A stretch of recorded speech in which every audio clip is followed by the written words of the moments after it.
அனைவருக்கும் இனிய அன்பான காலை வணக்கம்.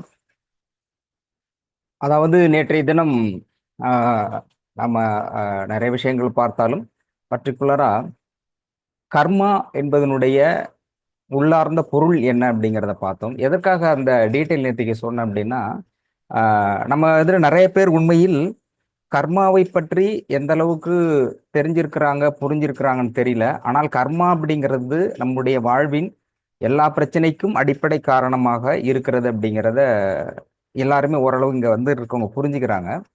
அதுல பெரும்பாலானவர் 100% கர்மா பற்றி தெரிஞ்சுக்கிறதுங்கிறது நல்ல விஷயம். அதை சிலவர் என்ன புரிஞ்சுக்கிறாங்க அப்படின்னு நான் தெரிஞ்சுக்கிட்டேன்னா, ஐயோ நம்ம இப்படி பண்ணா தப்பாயிடுமோ, ஒருவேளை தர்மம் கொடுத்து அதனால நெகட்டிவ் கர்மா வந்துருமோ, இதை செஞ்சா நெகட்டிவ் கர்மா வந்துருமோ அப்படிங்கிறது. கமலஹாசன் மாரி நின்றால் பயம், நடந்தால் பயம், கறந்தால் பயம், பார்த்தால் பயம்னு எதை பார்த்தாலும் கர்மாவா இருக்கே அப்படிங்கிற மாதிரி இருக்காங்க. உண்மையில் அதுல இருந்து நேத்துல இருந்து நான் டோட்டலா போஸ்டரே மாத்திருக்கேன். கர்மா அப்படிங்கிறது ஒரு அழகியல். எப்பையும் எதையும் நாம் பார்ப்பதை, கேட்பதை, பழகுவதை ரசனையோடு, நேர்மறை சிந்தனையோடு எடுத்துக்கொண்டால் நம்முடைய வாழ்க்கையில் ஒவ்வொரு நாளும் சிறப்பான நாளாக, மகிழ்ச்சியான நாளாக மாற்றிக்கொள்ள முடியும். அதனால இந்த கர்மா அப்படிங்கிறத நாம இனி வரும் காலகட்டத்தில் அதை பாசிட்டிவா அப்ரோச் பண்ணணும் அப்படிங்கிறது என்னுடைய தாழ்மையான கருத்து. ஏன் அப்படின்னாக்க, கர்மா அப்படிங்கிறத இன்னும் வெளிப்படையா சொல்லணும்னா, நான், நீங்கள் இன்றைய தினத்தில் இந்த உலகத்தில் உயிரோடு இருக்கக்கூடிய அனைவரும் உயிரோடு இருப்பதற்கு அடிப்படையான கர்மாக்களில் முதன்மையானது பாசிட்டிவ் கர்மா. நல்ல கர்மா இருப்பவர்கள் உயிரோடு இருந்து கொண்டிருக்கிறார்கள். நல்ல கர்மா இருப்பதனால தான் அவர்கள் சுவாசத்தோடு இருக்கிறார்கள். நல்ல கர்மா இல்லை அப்படிங்கிறவங்களுக்கு தான் பிரச்சனைகள். இல்லாத சூழல் என்பது கெட்ட கர்மா அப்படிங்கிறத டிசைடிங் ஃபேக்டரா வச்சிருக்கோம். ஒரு உதாரணத்துக்கு சொல்றேன். அப்போ ஒருவர் அலைவ் உயிரோடு இருக்கின்ற பொழுது நல்ல கர்மா செயல்படுறது. துன்பம், துயரம், கவலை, பிரச்சனைகள் வந்து வந்து போறது, அது கெட்ட கர்மா. அப்போ நாம் இந்த நொடி பொழுது உயிரோடு இருப்பதற்கு காரணம் நல்ல கர்மா அப்படிங்கும்போது அந்த கர்மாவை பாசிட்டிவா எடுத்துக்கங்க. ஸோ நாம இப்ப இருக்கிறோம், அப்போ ஏதோ நல்லது செஞ்சிருக்கோம். இந்த பிறவியில் இந்த கர்மா என்பதை பற்றி தெரிந்து கொண்டிருக்கோம் இல்லையா, கர்மான்னு ஒண்ணு இருக்குன்னு தெரிஞ்சுக்கிறது இருக்கு இல்லையா, இதுவே பிறவி பயனினுடைய மிகப்பெரிய ஒரு பேசிக் ரூட், அடிப்படை வாழ்வியல் முறை, அடிப்படை வாழ்வதற்கான முறை இருக்கு இல்லையா அது. ஏன்னா பல பல பிறவிகள், பல ஆயிரம் பிறவிகள், ஆயிரக்கணக்கான பிறவிகள் போயிட்டு இருக்குது. மாணிக்க வாசகர் திருவாசகத்துல சொல்ற மாதிரி, புல்லாகி பூடாகி புழுவாய் மரமாகி பல் விருகமாகி பறவையாய் பாம்பாகி கல்லாய் மனிதராய் பேயாய் கணங்களாய் வல்ல சுரராகி முனிவராய் தேவராய் செல்லா நின்ற இத்தாவர சங்கமத்துள் எல்லா பிறப்பும் பிறந்திழைத்தேனே அப்படின்னு சொல்ற. இவ்வளவு பிறப்புகள் பிறந்துதான் இவ்வளவு பிறப்புகள் நம்ம பிறக்க வேண்டியதா இருக்கு அடுத்த இறைநிலை அடைவதற்கு. அப்போ ஒரு பிறவி என்றால் என்ன அப்படிங்கிற ஒரு புரிதல் இருக்கு இல்லையா, இந்த புரிதல் அப்படிங்கிறது மிகப்பெரிய கொடுப்பினை. ஏன்னா ஒருத்தர் வாழ்வியல்ல வந்து பெரிய சயின்டிஸ்ட் ஆகலாம், அதே மாதிரி மிகப்பெரிய பணக்காரர் ஆகலாம், இல்லை உலகத்தினுடைய மிக வல்லரசாக இருக்கக்கூடிய அமெரிக்காவினுடைய அதிபராக கூட இருக்கலாம், ஆக முடியும். ஆனால் அவர்கள் இந்த பிறவி என்பது என்ன, மரணத்திற்கு பிறகு என்ன நடக்கும் அப்படிங்கிறதை பற்றி தெளிவும் புரிதலும் இல்லை. அப்படிங்கும்போது அந்த பயன் எடுத்த பிறவி இருக்கு இல்லையா, அந்த பிறவிக்கான சோர்சஸ் அதையே அவர்கள் புரிந்து கொள்ளவில்லை என்று அர்த்தம். நீங்க எந்த இருந்தாலும் ஒரு நாள் டெத் யாருக்குமே உண்டு. அப்ப அடுத்தது பிறவி எடுக்க போறோம். அப்ப பிறவி இல்லாமல் ஒருவேளை பிறவி இருந்தால் அதை நல்வழிப்படுத்த வேண்டும், நல்ல முறையில் வாழ வேண்டும் அப்படிங்கிற ஒரு புரிதல் இருக்கு இல்லையா. புரிதல்ங்கிறது ரொம்ப ரொம்ப மிக பிரம்மாண்டமான விஷயம். புரிதல் தான் வாழ்வின் அடிப்படையே, அனுபவம் தான் புரிதல். அப்போ அந்த புரிதலை நாம இங்க கொடுத்துருக்கோம். புரிஞ்சுக்கிற எல்லாருமே கர்மாவை பற்றி ஐயோ இது கர்மாவா, இப்படி கர்மாவா, அப்படி வந்துருமோ இப்படி பயப்படுறாங்க இல்லையா, அது நல்ல விஷயம். அதை பாசிட்டிவா எடுத்துங்க. அந்த புரிதல் இருக்கு, நம்ம தப்பு பண்ணியிருக்கோம் ஏற்கனவே அப்படிங்கும்போது இந்த பிறவியை கடப்பதற்கான மிகப்பெரிய டூல் கர்மா அப்படி என்பதை உணர்ந்திருக்கும் போது அது ரொம்ப ரொம்ப பெரிய விஷயம். ஈவன் கோடீஸ்வரர்களும் உலகத்தினுடைய மிகப்பெரிய அதிபராக இருக்கக்கூடியவர்களுமே தெரிந்து கொள்ளாத ஒரு விஷயத்தை நாம் தெரிந்து கொண்டிருக்கிறோம் என்கின்ற அந்த சிந்தனை, அந்த புரிதல் அப்படிங்கிறது இல்லையா, அந்த புரிதல் மிக பெரிய விஷயம். எனவே my kind request to all, try to understand karma is a beautiful things. அது வாழ்வியல் கலை. அழகு உணர்ச்சியோடது. அப்போ இனிமே நான் பேசும்போது கர்மா ரொம்ப அழகானது அப்படின்னு சொல்லும்போது தான் அதை பற்றி பாசிட்டிவா நம்ம திங்க முடியும். கர்மாவை எப்படி பாசிட்டிவா கொண்டுட்டு போகணும் அப்படிங்கிறது. ஏன்னா ரொம்ப பேர் இதை தெரிந்தவர்கள் வந்து அதை பத்தி சஃபர் ஆயிட்டாங்க. அப்படி இருக்கக்கூடாது. ஏன்னா அதை அப்படி திங்க் பண்ணும்போது என்ன சிந்திக்கிறோமோ அதுவே வந்து செயலாக மாறுகிறது, அதுவே வைப்ரேஷனா மாறுது. அதனால கர்மா ரொம்ப அழகானது. நான் இந்த அளவுக்கு நல்லா இருக்கிறேன் அப்படின்னா கர்மா. எவ்வளவு பிரச்சனைகள் இருக்கும் மத்தியிலும் நான் வாழ்ந்துகிட்டு இருக்கோம்னா அதுக்கு கர்மா, நல்ல கர்மா ஏதோ பண்ணியிருக்கேன். So here after I have to do something best karma. I want to remove the bad karma, retrieve the bad karma. கெட்ட கர்மாவை நான் அழிக்கணும் அப்படிங்கிறத அது முடிவெடுத்துக்கிட்டோம்னா இதை பாசிட்டிவாக மாற்றிக்கொள்ளுங்கள். ஸோ என்னுடைய தனிப்பட்ட முறையில் நான் இது எப்படி இருக்கேன்னா, பிகாஸ் ஆஃப் அந்த அதிகாலை நேரத்தில் உங்களுடைய பொன்னான நேரத்தை இந்த 1 மணி நேரம் செலவிடுறீங்களா, அதுக்கு குறைந்தபட்சம் நம்ம என்ன கொடுக்க முடியும் அப்படின்னா இது ஒரு புரிதல் கொடுத்துருக்கோம். ஸோ நான் அப்படின்னா ஒரு தலைக்கணத்தில் அப்படின்னு இல்லை, இது ஒரு விஷயத்தை கொண்டுட்டு போறங்கும்போது அதை எப்படி ஆர்கனைஸ் பண்ணி கொண்டுட்டு போறதுன்னு யோசிச்சப்போ, ஒரு டாக்டர் இளங்கோவாய்ஸ் ஹாஸ்பிட்டலில் நீங்கள் வர்றீங்க, உங்களுடைய காலை நேரத்தை நீங்கள் செலவு பண்ணுறீங்க, உங்களுடைய ஒரு பொன்னான நேரத்தை 1 மணி நேரத்தில் ஒதுக்குறீங்க. அப்படிங்கும் பொழுது இந்த நேரத்தில் 3 விஷயத்தில் டாக்டர் இளங்கோவாய்ஸ் ஹாஸ்பிட்டல் செய்தியை நான் கேட்டிருக்கேன் அப்படின்னு யார் ஒருத்தர் வந்து சொன்னாலும், இதை பார்த்து கொண்டிருந்தாலும் அவங்க கண்டிப்பா 3 விஷயத்துல கரெக்டா இருந்தாதான் இது கரெக்டா போயிட்டு இருக்குன்னு அர்த்தம், சரியான பாதையில் போயிட்டு இருக்கு. ஒண்ணு வந்து இதை டாக்டர் இளங்கோ ஆயுஷ் ஹாஸ்பிட்டலை பற்றி தெரிந்தவர்கள், இந்த செய்தியை கேட்பவர்கள் முதலில் மகிழ்ச்சியாக இருக்க வேண்டும், ஃபர்ஸ்ட். 2வது துணிச்சலாக இருக்க வேண்டும். 3வது தீர்வு காணக்கூடிய ஒரு தீர்வை நோக்கி நகரக்கூடியவர்களாகும். தீர்வு ஒன்று மகிழ்ச்சி, இன்னொன்று துணிச்சல், இன்னொன்று தீர்வு. இந்த 3ம் ஒருவருக்கு இருந்தால்தான் நீங்க டாக்டர் இளங்கோ ஆயுஷ் ஹாஸ்பிட்டல்ல இருக்கக்கூடிய செய்தியை கேட்கிறீங்க, உண்மையில் புரிந்து கொண்டிருக்கிறீர்கள் அப்படின்னு நான் நினைக்கிறேன். ஏன்னா அண்ட பிரம்மாண்ட பேரண்டத்தினுடைய இறை சக்தி, அதன் அதன் அதன் வழி வந்த சித்தர் பெருமக்கள், தேவதைகள், இவர்களுடைய ஆதரவை பெற்ற, ஆசையை பெற்ற இறை தூதர் டாக்டர் இளங்கோ அவர்கள் நமக்கு கைட் பண்ணிட்டு இருக்காங்க. இறையுடைய சக்தியின் மூலமாக கைட் பண்ணிட்டு இருக்காங்க. உங்களுடைய எல்லா கேள்விக்கும் பதில் சொல்லிட்டு இருக்காங்க. அப்போ இந்த இந்த வாய்ப்புங்கிறது உலகத்துல எத்தனை பேருக்கு கிடைக்கும்? அப்போ ஒரு அரிய வாய்ப்பை நாம் பெற்று இருக்கின்ற பொழுது அப்ப அதை நம்ம பாசிட்டிவா தானே திங்க் பண்ணணும். அப்ப நமக்கு இருக்கிற பிரச்சனைகள் அவர் சொல்றாரு இல்லையா, நமக்கு இதுக்கான சொல்யூஷன் இதுதான் காரணம், இது பிரச்சனைக்கு அடிப்படை காரணம் இது எப்படி சரி செய்யலாம் அப்படிங்கிறது we are ready to give the answer and solution all the problem, solution to all the problem. எல்லா பிரச்சனைக்கும் சொல்யூஷன் கொடுக்க முடியும் அப்படி சொல்றாரு. அதுக்கான பேசிக் ரூட் காஸ் கிளியரன்ஸுக்கும் சொல்லிட்டு இருக்கு. அப்போ இந்த ஒரு தகவலை நாம சரியாக அந்த ஒரு ஃபார்முலா, ஸோ ஒரு ஃபார்முலாவை எப்படி கையாளுவது அப்படிங்கிற விஷயத்த நம்ம ஃபாலோ பண்ணா இதை கர்மா என்பதை மகிழ்ச்சியாக மாற்றிக்கொள்ள முடியும். எனவே அதனாலதான் நான் 2 நாளா போஸ்ட் போடும்போதும் போட்டிருந்தேன், கர்மா என்பது மகிழ்ச்சி, ஒரு அழகியல், அது ஒரு மகிழ்ச்சியான விஷயம். அப்போ அதை கொண்டாட வேண்டும். நாங்க கர்மா அப்படிங்கிறத பத்தி தெரியுதே அப்படிங்கிறதே பெரிய விஷயம். அதனால கர்மாவா அப்படின்னா வெரி சிம்பிள், அதை ரொம்ப எளிமையா புரிஞ்சுக்க. கர்மா நம்மளோட வாழ்வில் நல்லது கெட்டதை தீர்மானிக்கிறது அதுவாக இருக்குது. நான் நல்லது செய்வேன் அப்படின்னு முடிவு எடுத்துக்கிற பொழுது அது நல்லதாக மாறுகிறது. ஏன்னா எல்லா பிரச்சனைகளுக்கும் தீர்வு உண்டு. அப்ப அதை நோக்கி நகரணும். அப்போ ஒரு விஷயத்தை அதுல, அதாவது வாழ்வு அப்படிங்கிறது ரசிக்கணும் ஒவ்வொரு பொழுதையும். ஆங்கில எழுத்தாளர் வந்து லார்ட் டென்னிசன் சொல்லுவார், தி புரோக், இந்த ஒரு ஓடை நதியாகிறது. ஒரு ஓடை தண்ணி மழை பெஞ்சு விழும்போது அது எப்படி நகர்ந்து போகிறது அப்படிங்கிறது ரொம்ப அட்டகாசமா இருக்கும். நிறைய பேர் படிச்சிருக்கலாம். அந்த புரோக் அழகா உழுந்து நதிகளை நட்சத்திரங்களை நோக்கி இரவு பகல் காடு மலை முள் எல்லாத்துலயும் இருக்கும். இது வந்து மனிதர் வாழ்க்கையோடு பொருந்தும். அப்படியே கொண்டுட்டு வருவாரு. அதோட ஹைலைட் பாயிண்ட் என்ன சொல்றேன்னா, men may come and men may go, but I go on for ever. மனிதர்கள் வருவார்கள், மனிதர்கள் போவார்கள், நான் ஓடிக்கொண்டே இருப்பேன். ஒரு நதி சொல்லி முடிக்குது. எத்தனை பேர் வேணாலும் வரலாம், ஆனா நான் வந்து நிலையானவன். அதே போலும் இந்த நாம் இந்த பிரபஞ்சத்தை நீங்க எடுத்துக்கிட்டீங்கன்னாங்க, அந்த பிரபஞ்சத்துல இந்த பூமி அப்படிங்கிறது ஒரு தூசு. இந்த பூமியே ஒரு தூசு அப்படிங்கும்போது அதனுள் வாழ்கின்ற நாம் எவ்வளவு பெரியவங்களா இருப்போம், எவ்வளவு பெரியவங்களா இருப்போம். ஒரு அதுல டாட் வைக்கிறது கூட அந்த கவுண்ட்லெஸ், நம்மளாம் வந்து ஒரு பொருட்டே இல்லை. அதே மாதிரி இந்த உலகம் தோன்றியது பல லட்சம் ஆண்டுகளுக்கு முன்பு. இதுக்கப்புறம் 4.5 லட்சம் கோடி வருஷம் போறதா டாக்டர் சொல்லியிருக்காங்க. அப்போ இவ்வளவு பெரிய கால அளவுல அதிகபட்சம் நம்ம எவ்வளவு வருஷம் இருப்போம்? 100 வயசு, 150, 20 வயசுன்னு வச்சுக்கோங்க. அப்போ இந்த கால அளவீடுங்கிறது எவ்வளவு? ரொம்ப திணி.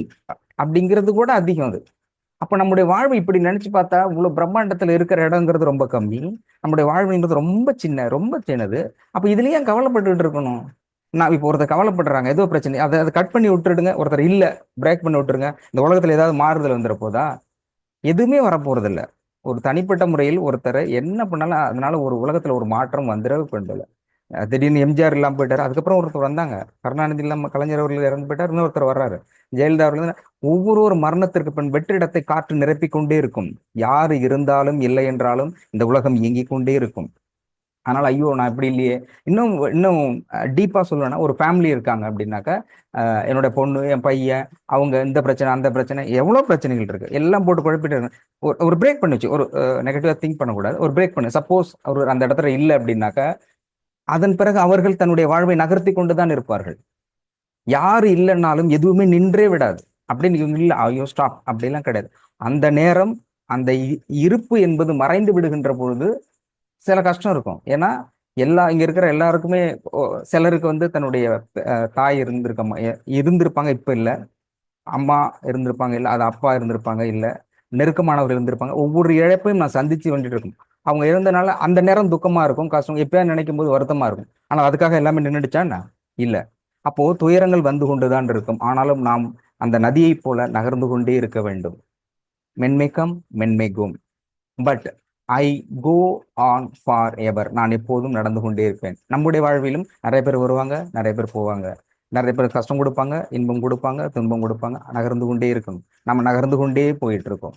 அப்போ இந்த சின்ன ஒரு கஷ்டமா தான் இருக்கும் அந்த அந்த அந்த பிரேக். ஆனால் அதற்காக நாம் வாழவில்லை. பிறந்த மனிதர்கள் இறக்கத்தான் போகிறார்கள். ஆனால் பிறப்பதை இறப்பதற்காக அல்ல. அப்போ நாம் ஏதாவது ஒரு செயல் செய்யணும்னா முதல்ல நம்ம கிட்ட இருக்க நெகட்டிவ் தாட்ஸ் இருக்கு இல்லையா? ஐயோ இவ்வளவு பெரிய கஷ்டம், இல்லவே இல்லை. Very clear. நான் வெரி கிளியரா சொல்ல முடியும். ஒரு பிரச்சனை உங்களுக்கு வந்தா அதுக்கு சொல்யூஷன் இல்லாமல் உலகத்துல ஒரு பிரச்சனை ஆரம்பிக்கவே ஆரம்பிக்காது. நல்லா கவனிச்சு, ஒரு பிரச்சனை இருக்கே அப்படின்னா நல்லா கவனிச்சிங்க, ஒரு சொல்யூஷன் இருக்கு, அதுக்கப்புறம் தான் பிரச்சனையே ஆரம்பிக்குது. இதுதான் இயற்கையோட தத்துவமே தான் பேஸ். ஏன்னா நம்ம நிறைய சொல்லிட்டு இருக்கோம். கர்மாங்கிறது மட்டும் முடிச்சுக்கிட்டு இது விட்ட கர்மானாலே உங்களுக்கு ஒரு சொல்யூஷன் கிடைச்சதுக்கு அப்புறம் தான் டாட்.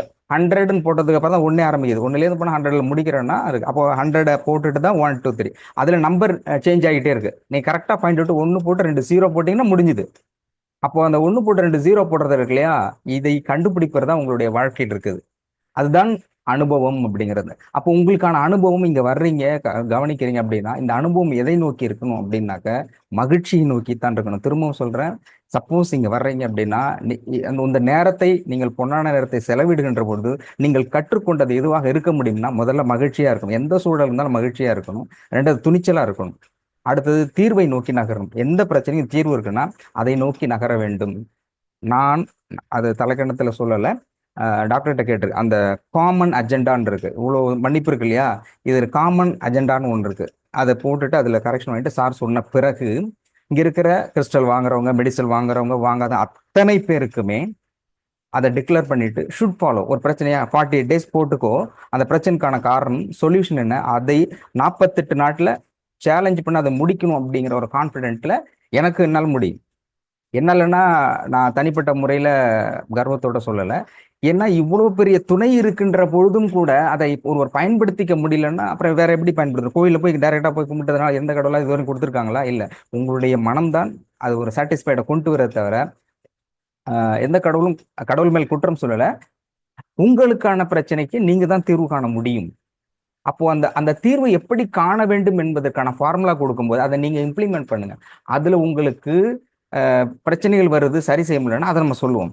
ஸோ அதனால அது வந்த பிறகு ஒரு 3 நாள்ல காமன் அஜெண்டா கொடுத்த பிறகு நாம வி ஹாவ் டு நம்முடைய பிரச்சனைகளை எழுதி ஒரு 3 அதை எப்படி சால்வ் பண்றது, எந்த பிரச்சனையும் சரி சால்வ் பண்றதுல குரூப் ஆஃப் ஸ்டடீஸ்ல ஃபார்ம் ஆகி அதை பண்ணுவோம். தனிப்பட்ட முறையில் ஒருத்தருக்கு வந்து பிரச்சனை இருக்கலாம், அது தீர்வு காண முடியாமல் இருக்கலாம். ஆனால் எனக்கு ஒரு பிரச்சனை இருக்கும்போது உங்களுக்கு அது ரொம்ப ஈஸியா இருக்கு, உங்களுடைய பிரச்சனை எனக்கு அது ஈஸியா இருக்கும். ஸோ அதை பகிர்ந்து கொள்கின்ற பொழுது நிச்சயமாக சரியான வழியில் செல்ல முடியும். ஆக திரும்பவும் நான் சொல்றேன், இங்க வர்றோம் அப்படின்னாக்க முதலில் நம்ம மகிழ்ச்சியா இருக்கணும், அடுத்து துணிச்சலா இருக்கணும், தீர்வை நோக்கி நகர வேண்டும். அப்படிங்கிறது என்னுடைய தனிப்பட்ட விருப்பமாக இருக்கிறது. அதுல வந்து நம்ம ஸ்டைல்ல சொல்லணும்னா, ஒருத்தர் மொட்டை மாடியில இருந்திருக்கா. மொட்டை மாடியில வந்து எதிர்த்த வீட்ல வழக்கமா அமாவாசைக்கு காக்காவுக்கு சாப்பாடு வைப்பாங்க. சாப்பாடு வைக்கும்போது ஒருத்தர் என்ன பண்ணிருக்காரு, அவங்க பொண்ணுகிட்ட, டிகிரி படிக்கிற பொண்ணு, போய் நீ மேல மொட்டை மாடியில காக்காவுக்கு சாப்பாடு வை அப்படின்னு சொல்லியிருக்காரு. அந்த பொண்ணு என்ன பண்ணிருக்கு, போய் சாப்பாடு வச்சிருக்கு. சாப்பாடு வைக்கும்போது காக்கா வராது இல்லையா? அப்ப என்ன பண்ணுவாங்க, கா கான்னு தானே கூப்பிடுவாங்க. அந்த பொண்ணு என்ன பண்ணிருக்கு, கூப்பிட்டுருக்கு, கா கான்னு கத்திருக்கு. உடனே பக்கத்துல ஒரு ஆள் இருந்திருக்கான். அவன் டிகிரி படிக்கிறான். அவன் வந்து ரொமான்டிக் பீப்புள், கலையை ரசிக்கிறவன்னு வச்சுக்கிறேன். அந்த பொண்ணை பார்த்துட்டு உடனே ஆஹ், ஒரு கவிதை எழுதுறான். அடடே, ஒரு குயில் கா கா என்று கத்துக்கிறேன் என்று எழுதியிருக்கான். அவன் எழுதுனது தப்பு இல்லை. அவன் என்ன பண்ணான், பேப்பர்ல எழுதிட்டு அதை ராக்கெட் செஞ்சு நேரம் விட்டுருக்கான். அவன் ராக்கெட்டு விட்டுற நேரம் ராகு காலம்னு நினைக்கிறேன். நேரம் அவங்க அப்பா வந்துட்டாரு.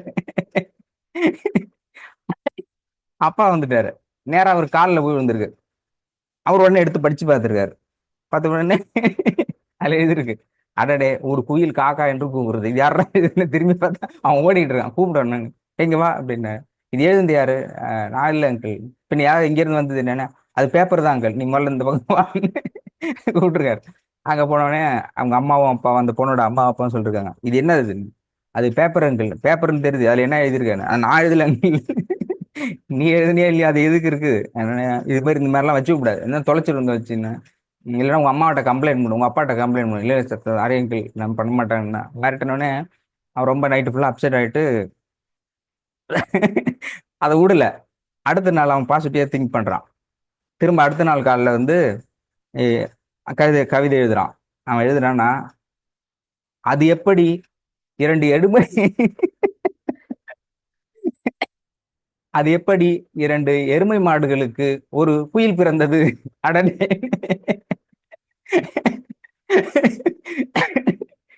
தப்பா எடுத்துக் கூடாது. இது ஒரு கவிதைக்காக, ஒரு காமெடிக்காகவும் சொல்லப்பட்ட விஷயம். அவன் எழுதுறான், அது பெற்றோர்களை, பெண்ணை பெற்ற பெற்றோர்கள் தவறாக நினைக்க கூடாது. எழுதுறான், அது எப்படி இரண்டு எருமை மாடுகளுக்கு ஒரு குயில் பிறந்தது? அடனே அப்படின்னு ஆச்சரிய போட்டிருக்கான். ஆச்சரிய கூட்டு போய் நம்ம இந்த பக்கம் லெஃப்ட் சைட்ல தான் இவங்க இருக்காங்க. உடனே என்ன பண்ணிட்டான், ரைட் சைட்ல ஆரம் விட்டுருக்கான். அங்க ஒரு பொண்ணு இருந்திருக்கு. அந்த பொண்ணு விட்டுருக்கான். அந்த பொண்ணு தானே, அவன் ராக்கெட் விடுற நேரம் எல்லாமே ராவு காலமா இருந்திருக்கு. அது வந்து அவங்க அம்மா கிட்ட போய் அது அவங்க அம்மாட்ட வந்து அதே மாதிரி அவங்க அம்மா விட்டது. இது யார் பாடினா, சாரி ஆண்டி, தெரியாம வந்துருச்சு, நான் தெரியாமல, நீ முதல்ல இங்க வா அப்படின்னு கூப்பிட்டுருக்கு அம்மா. கூப்பிட்டு வந்துட்டு,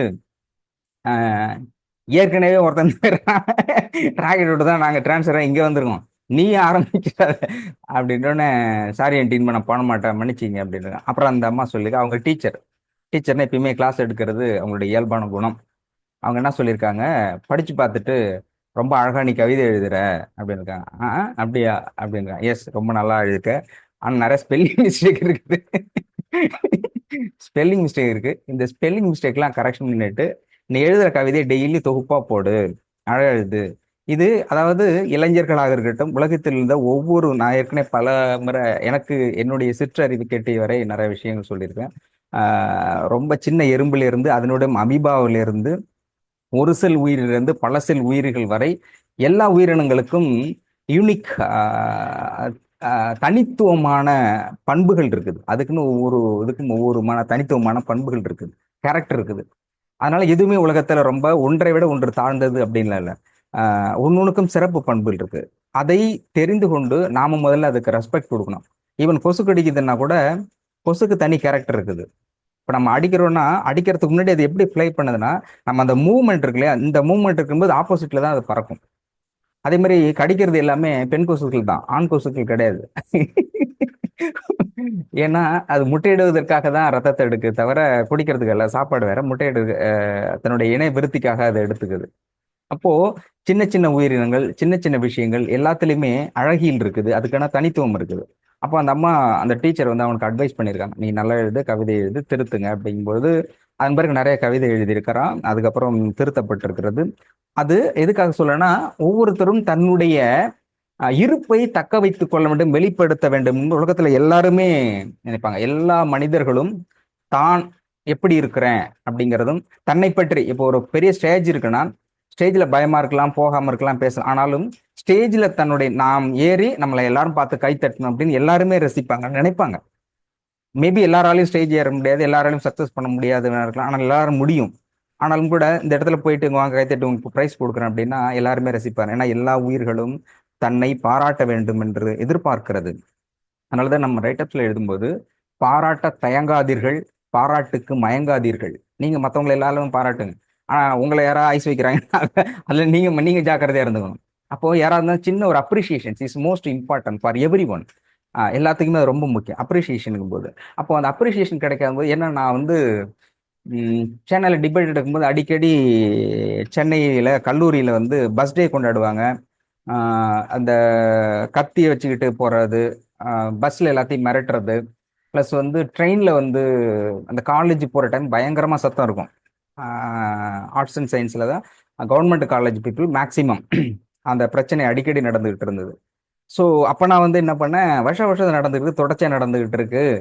பட் அப்போ போலீஸ் ப்ரொடெக்ஷன் போடுவாங்க. அப்புறம் என்ன எல்லாம் சொன்னாங்கன்னா, இந்த கவர்மெண்ட் காலேஜ் பசங்களே இப்படி தான், அவங்க எப்படி ரவுடிசம் பண்ணிட்டு இருப்பாங்க அப்படின்னு ஒரு கமெண்ட் வந்தது. நமக்கு ஒரு மாதிரி ஆச்சு. ஏன்னா நான் கவர்மெண்ட் ஸ்கூல்ல படித்தேன். நான் படிச்சதும் கவர்மெண்ட் ஸ்கூல் தானே, கவர்மெண்ட் காலேஜ் தானே. என்னடா நம்மளை இப்படி சொல்றாங்களே, ஏன் இப்படி நடக்குது? பட் பண்றது தப்பு தான். அராஜகம் அராத்த பண்ணிட்டு இருக்கும்பொழுது, அப்போ ஒரு சைக்காட்ரிக்கு பிளஸ் போலீஸ் எல்லாத்தையும் வச்சு நம்ம அந்த டிராவல் பண்ணும்பொழுது அப்போ ஒரு விஷயம் ரொம்ப புலப்பட்டது. தொடர்ந்து பேசலாம். சீஃப் டாக்டர் வந்துட்டாங்க. நிகழ்ச்சி தொடரும். அனைவருக்கும் நன்றி.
அனைவருக்கும் வணக்கம்.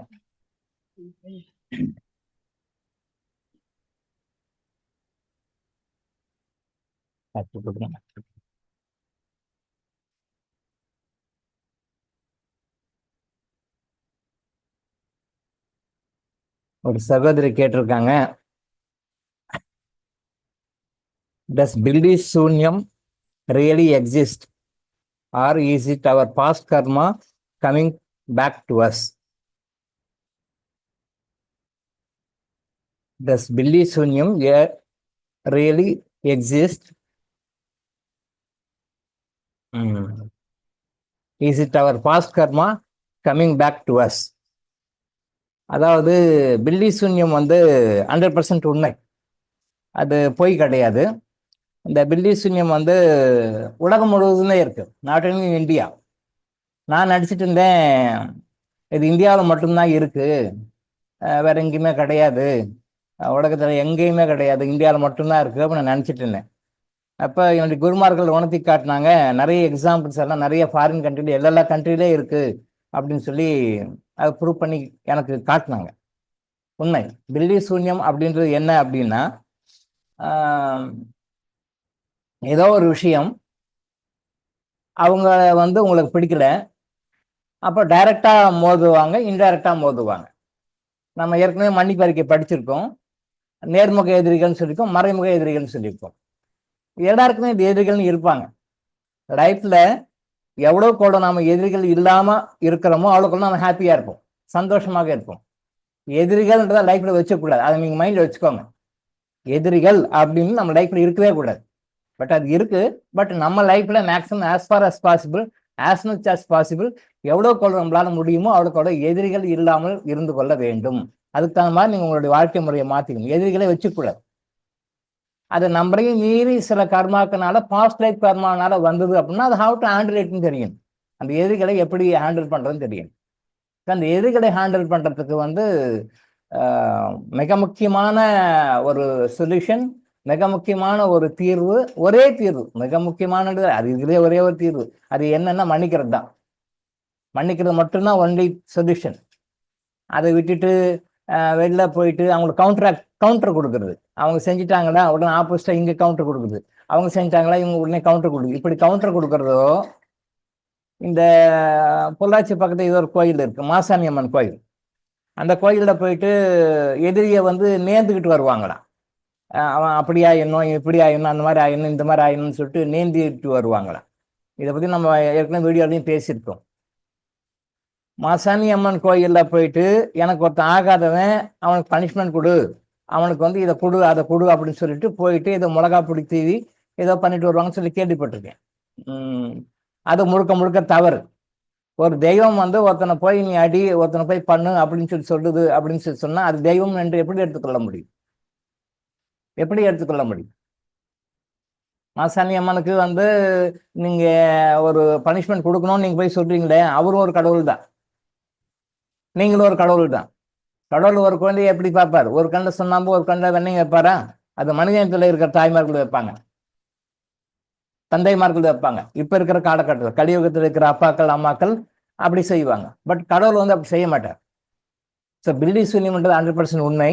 இந்த மறைமுக எதிரிகள்னு சொல்றோம் இல்லையா, அதுக்காக தான் மன்னிப்பு போடுறோம். ஏன்னா நமக்கு தெரியாமையே மோதுவாங்க, செய்வாங்க. அவங்க செய்யறது தான் அந்த யாவல் பில்லி சூன்யம் அல்ல. இது 100% உண்மை. இது உலகம் முழுசுமே இருக்கு. மலேசியாவில் இதுக்கு ஒரு ஏரியாவே, ஸ்பெசிஃபிக்காக ஏரியாவே இருக்குன்னு என்னுடைய குரு சொன்னார். அந்த ஏரியாவில் போனால் ஸ்பெசிஃபிக்காக மலேசியா கண்ட்ரியில் இருக்கான். எல்லா கண்ட்ரிஸ்லையும் இருக்கு. ஈவன் மலேசியாவில் ஒரு பெரிய ஏரியாவே இருக்கு. அந்த ஏரியாவுக்கு போகிறதுக்கே பயமா இருக்குது, ரொம்ப கேர்ஃபுல்லாக போகணும். இல்லைன்னா அவங்க ப்ரொஃபஷனலாக பண்றவங்க. சைனீஸ் பீப்புள் நிறைய பேர் இருப்பாங்களா, சைனீஸ் பீப்புள், வேற அதர் கண்ட்ரிஸ் பீப்புள் அந்த ஏரியாவில் இருக்காங்க. நீங்க எந்த பர்பஸ்க்காக செய்யணும்னாலும் அந்த பர்பஸ்க்காக செஞ்சு கொடுப்பாங்க. மலேசியாவில் ஒரு எக்ஸாம்பிளும் எனக்கு குரு காட்டினார். ஒரு கடையில் ஆப்போசிட் 2 கடைகள் இருக்கு. ஒரு கடையில் வியாபாரம் ரொம்ப சூப்பராக நடந்துட்டு இருக்கு. என்னுடைய குரு அந்த எக்ஸாம்பிள் எனக்கு சொல்லி காட்டினார். மலேசியாவில் அந்த கடை நல்ல வியாபாரம் நடக்குது.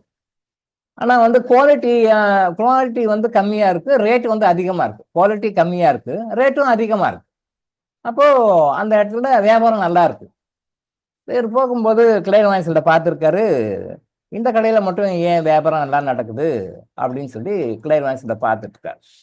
சரி, அப்போ அவரே என்ன சொல்லியிருக்காரு, அந்த இவரை கூட்டிட்டு போனாங்களே, என்னுடைய ஆசிரியர் கூட்டிட்டு போனாங்க இல்லையா, அப்ப அவர் வந்து இதை சொன்னோடனே, சரி அப்ப இன்னொரு கடைக்காரன் இருக்கானே, அந்த கடைக்காரனுக்கு நாம இதை நல்லா பண்ண முடியுமா, பிசினஸ் பண்ண முடியுமா அப்படின்னு சொல்லி கேட்டிருக்காரு. அப்புறம் இவர் வேற சில டெக்னிக்கை சொல்லி அவன் வந்து அந்த கடைக்கார் ஆப்போசிட்ல இருக்கிற கடைக்கார் பண்ண பிறகு இந்த பிசினஸ் கட் ஆயிடுச்சு, இவர்கிட்ட வந்து பிசினஸ் கட் ஆயிடுச்சு, அங்க அவர்கிட்ட போச்சு.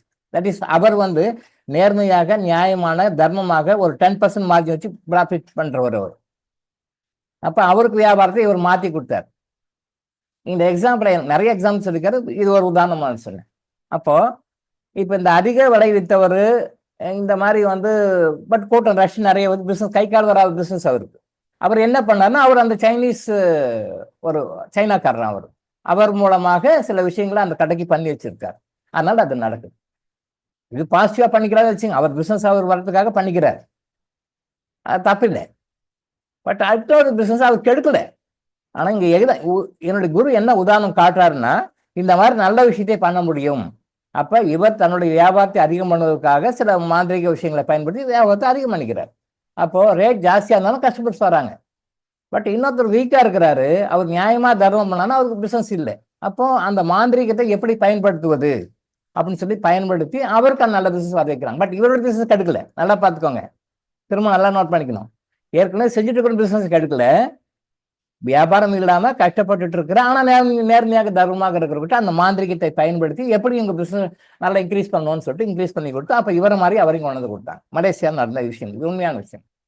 இங்கே மாந்திரிகம் நல்ல பர்பஸ்க்காக பயன்படுத்தப்படுகிறது. புரிஞ்சுட்டீங்களா? மாந்திரிகம் நல்ல பர்பஸ்க்காக பயன்படுத்தப்படுது. ஸோ மாந்திரிகம்ன்றது வந்து நல்ல விஷயம் தான். அது சில விஷயங்களை வந்து நல்ல விஷயங்களை உருவாக்குவதற்காக செய்யப்பட்டது. ஆனா நம்ம மக்கள் எப்படி எடுக்கிறாங்கன்னா, அதை கெட்டதுக்கும் பயன்படுத்துறாங்க, நல்லதுக்கு பயன்படுத்தா தப்பு இல்லை. இப்ப என்னுடைய கூட நல்லதுக்கு தான் பயன்படுத்தினார். இவன் பிசினஸ் கெடுக்க வச்சு அவன் பிசினஸ் பண்ணா அது தப்பு. குருமார்கள் வந்து அது என்னுடைய குருமார்கள் அப்படி செய்ய மாட்டாங்க. அப்போ இவர் பிசினஸ் இருக்கு, பட் அவர் பிசினஸ் வந்து அவர் அநியாயமாக மார்ஜின் வந்து ரொம்ப அதிகமா வச்சு நிறைய குவாலிட்டி ப்ராடக்ட்ஸ் வந்து கம்மியா இருந்தாலும் அவர் பிசினஸ் அவர் பண்ணிக்கிறாரு. பட் அதே நேரத்துல நல்லா இருக்கிறவன் தர்மமா வியாபாரம் சேர்ந்து இல்லையே அப்படின்னு அந்த மாந்திரிகத்தை பயன்படுத்தி அதை கூட்டிட்டு வர. இந்த மாந்திரிகத்தை வந்து தீமைகளுக்கு பயன்படுத்தும் போதுதான் இந்த பில்லி சூன்யம் எல்லாம் வருது. இந்த பில்லி சூன்யம் ஏவல் இதெல்லாம் வருது. இவங்க வந்து மறைமுக எதிரிகள் நமக்கு பண்றாங்க. இதை நியூட்ரலைஸ் பண்றதுக்காக தான் நம்ம மன்னிப்பு அறிக்கையில ஒரு நாள் வந்து அந்த மறைமுக எதிர்கிட்ட நாம் கேட்டோம். அப்போ இந்த மறைமுக எதிர்கிட்ட கேட்கும்போது என்ன ஆகும் அப்படின்னு சொல்லி சொன்னா, அது டைரக்டா அவங்களுடைய அந்த ஆத்மாக்களுக்கு போய் சேர்ந்து அவங்க நாளடைவில் உங்களுக்கு ஆப்போசிட்டாக செயல்படுற விதம் வந்து குறைஞ்சிடும். சார் நம்பர் 1 எதிரிகளை மன்னிக்கிறதுக்கு ஃபர்ஸ்ட் மெடிசன், ஃபர்ஸ்ட் ரெமெடி வந்து மன்னிக்கிறது தான். இந்த மன்னிப்பு உங்களுக்கு லைஃப்ல நிறைய மிராக்கிள்ஸ் எல்லாம் உண்டாக்கும். இந்த மன்னிப்புன்னு சாதாரணமான விஷயம் இல்லை. இன்னொரு 2-3 மன்னிப்பு இருக்கு, அதுக்குள்ள இந்த கொஸ்டின்ஸ் நிறைய கிளியர் பண்ணிடலான்ட்டு அது வந்திருக்கும். இன்னும் 2 நாள் மன்னிப்பு இருக்கு. அந்த மன்னிப்புன்றது சாதாரணமான விஷயம் கிடையாது, அது அவ்வளோ விஷயம் இருக்கு. மாந்திரிகம்ன்றது எப்படின்னா வந்து ஒரு கத்தி மாதிரி, ஒரு மனிதனை கொலை பண்ணுறதுக்கும் யூஸ் பண்ணலாம், காய்கறி நறுக்கும் யூஸ் பண்ணலாம். காய்கறி நறுக்கிறதுக்கு யூஸ் பண்றது நல்லது, கொலை பண்றதுக்கு யூஸ் பண்றது தவறு. இந்த மாந்திரிகத்தை தவறாக யூஸ் பண்ணுகிறார்கள். மாந்திரிகத்தை தவறாக யூஸ் பண்ணது தவறு தான். ஆனா அதே நேரத்துல இன்னொரு கேள்வி கேட்டிருக்காங்க, இஸ் இட் மை கர்மா அப்படின்னு கேட்டிருக்காங்க. அந்த கர்மா அப்படின்றது என்னன்னா, நம்ம பாஸ்ட் லைஃப்ல ஏதோ தவறுகள் பண்ணியிருக்கோம், அதனால நம்ம கஷ்டப்படணுன்ற அமைப்பு இருக்கும் பொழுதுதான் யாரோ அதை செய்வாங்க. இப்ப இங்க பார்வையில ஐயோ அவன் செஞ்சுட்டான், அவன் பண்ணிட்டான் அப்படின்னு சொல்றோம். அப்படி அந்த நமக்கு கெடுதல் பண்றாங்க, ஏவல் பில்லி சூன்யம் வைக்கிறாங்க அப்படின்னா கூட, இது ஏற்கனவே ஒரு வீடியோல பேசியிருக்கோம், ஏற்கனவே ஒரு கொஸ்டினுக்கு ஆன்சர் பண்ணிருக்கோம், இதே மாதிரி ஆன்சர் பண்ணியிருக்கோம். அது கூட நம்முடைய பாஸ்ட் லைஃப் பேட் கர்மாவனால தான் யாரோ ஒருத்தர் செய்யறாங்க. இந்த விஷயத்தை நீங்க கர்மாந்திரிங்க புரிஞ்சுக்கணும். நல்லதும் சரி கெட்டதும் சரி, தீதும் நன்றும் பிறர் தர வாரா, கணியன் பூங்குன்றனார் சொன்ன மாதிரி தீதும் நன்றும் ஒருத்தன் நமக்கு செய்வன வைக்கிறான்னா கூட அது நம்மளுடைய பாஸ்ட் லைஃப் கர்மா இடம் கொடுத்தாதான் செய்ய முடியும் ஒழிய வேற யாரும் வந்து செய்ய முடியாது. நம்ம லைஃப்ல ஏதோ எங்கேயோ தப்பு பண்ணிக்கிறோம், அதனால அவன் வந்து செய்யறான். அப்ப எழுத்து செய்யறவன கூட நம்ம தப்பா நினைக்க கூடாது, அவனும் காரணத்தோட தான் செய்யறான், நம்முடைய கர்மா தான் அது. இதே சகோதரர் இன்னொரு கேள்வி கேட்டிருந்தாங்க, டிரான்ஸ்ஜெண்டர்ஸ்க்கு வந்து கொடுக்கலாமா, சேரிட்டி பண்ணலாமா அப்படின்னு சொல்லி கேட்கிறேன். தட் இஸ் 3ஆம் பாலின தவறுகள். அடிகள் என்று சொல்லப்படுகின்ற மக்களுக்கு வந்து நம்ம சேரிட்டி கொடுக்கலாமா அப்படின்னு சொல்லி கேட்டிருக்காங்க. தாராளமாக கொடுக்கலாம், தப்பு கிடையாது, தாராளமாக கொடுக்கலாம். பட் இப்போ இருக்கிற டிரான்ஸ்ஜெண்டர்ஸ் வந்து அடிச்சு பிடிச்சி பிடுங்குறாங்கன்ற மாதிரி கேள்விப்பட்டிருக்கேன். அதுவும் இங்க நடக்குது. பட் நாம கொடுக்கலாம், தவறு கிடையாது. ஸ்பெசிஃபிக்காக நீங்கள் தர்மம் பண்ணும்பொழுது மைண்டை வச்சுக்கோங்க, இதெல்லாம் தவறு கிடையாது. தர்மம் பண்ணுறது நம்மளுடைய வாழ்க்கையினுடைய கடமை. எப்படி எப்படி தினமும் சாப்பிட்றோமோ, எப்படி எப்படி தினமும் தூங்குறோமோ, எப்படி எப்படி பணத்துக்காக நம்மளுடைய டைமை ஸ்பெண்ட் பண்ணுறோமோ, அதே மாதிரி தர்மம் செய்து உங்களுடைய வாழ்க்கையின் தினசரி கடமைன்னு வச்சுக்கோங்க. வாழ்க்கையினுடைய தினசரி கடமை. இதுல நிறைய விஷயங்கள் நடக்கும், பாசிட்டிவான விஷயங்கள் நடக்கும். நீங்க என்ன பரிகாரம் பண்ணாலும் கிடைக்காத நன்மைகள், எந்த வழிபாட்டுக்கு போய் கேட்டாலும் வேண்டினாலும் கிடைக்காத நன்மைகள் உங்களுக்கு தர்மத்தினால கிடைக்கும். அவ்வளோ விஷயம் இருக்கு. தர்மம் பண்ணுங்க. அதுவும் ஸ்பெசிஃபிக்கா நீங்க கிறிஸ்டல் மெடிடேஷன் நீங்க பண்ண பண்ண பண்ண யாருக்கு கொடுக்கணும், யாரால உங்களுக்கு இந்த பிரச்சனை இருக்கு, யாருக்கு கொடுத்தா உங்களுக்கு ப்ராப்ளம் சரியாகும், அக்யூரேட்டா சேர்க்க முடியும். ஜென்ரலா கொடுக்குறது வேற, ஸ்பெசிஃபிக்கா பார்த்து அடிக்கிறது வேற. பாயிண்ட் பண்ணி ஸ்பெசிஃபிக்கா டார்கெட் அடிக்கணும். அப்ப அடிச்சீங்கன்னா யாருடைய கர்மாவால நீங்க கஷ்டப்பட்டு இருக்கீங்க, யாருக்கு பிரச்சனை நீங்க சால்வ் பண்ணி கொடுத்தீங்கன்னா, யாருடைய கஷ்டம் நீங்க போக்குறீங்கன்னா, யாருக்கு தர்மம் பண்ணீங்கன்னா ஸ்பெசிஃபிக்கா உங்க ப்ராப்ளம் டைரக்டா அடிக்குமோ அவங்கள கரெக்டா கண்டுபிடிச்சு கொடுத்துருக்கீங்கன்னு வச்சுக்கோங்க. இன்னும் ஃபைன் டியூன் பண்ணி அடிச்சிங்கன்னு வச்சுக்கோங்க, அருமையான ரிசல்ட்ஸ் உங்களுக்கு லைஃப்ல என்ஜாய் பண்ணலாம். டே டு டே லைஃப்ல. சரிங்களா? ஆன்சர் பண்ணிருக்கேன்னு நினைக்கிறேன். அடுத்த பிரச்சனை.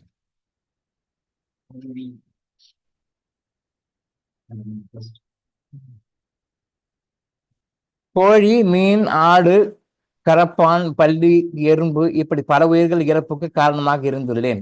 இவற்றுடன் எப்படி மன்னிப்பு கேட்பது ஐயா அப்படின்னு சொல்லி ஒரு சகோதரி கேட்டிருக்காங்க.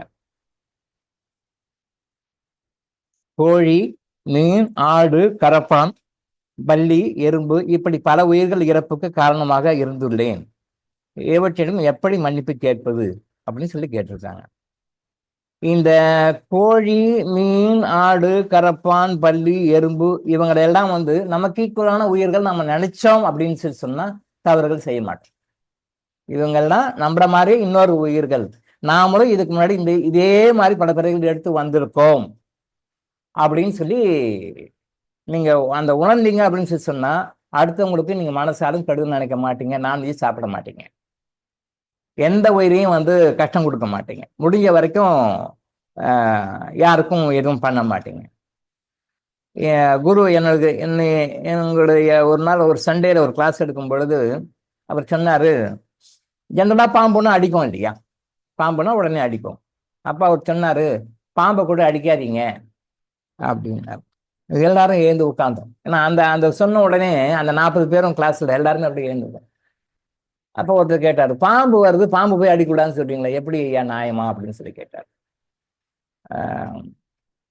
அப்போ அவர் விளக்கம் சொன்னாரு, பாம்பும் ஒரு உயிர் தானே, நம்ம பாம்பு பார்த்தா படையும் நடுங்கும் நாம சொல்றோம், உண்மையிலே பாம்பு நம்மளை கடிக்க வரல, அதைத்தான் நாம வந்து டிஸ்டர்ப் பண்றோம், அது நமக்கு நாம வந்து அவங்களுக்கு ஏதாவது தொந்தரவு கொடுக்குறோம், கஷ்டம் கொடுக்குறோம் அப்படின்ற காரணத்துக்காக தான் வந்து அது வருது. அதனால நீங்க வந்து பாம்புன்னு வந்துச்சுன்னா உடனே அடிக்க போகாதீங்க, தயவு செஞ்சு அதுக்கிட்ட மன்னிப்பு கேளுங்க.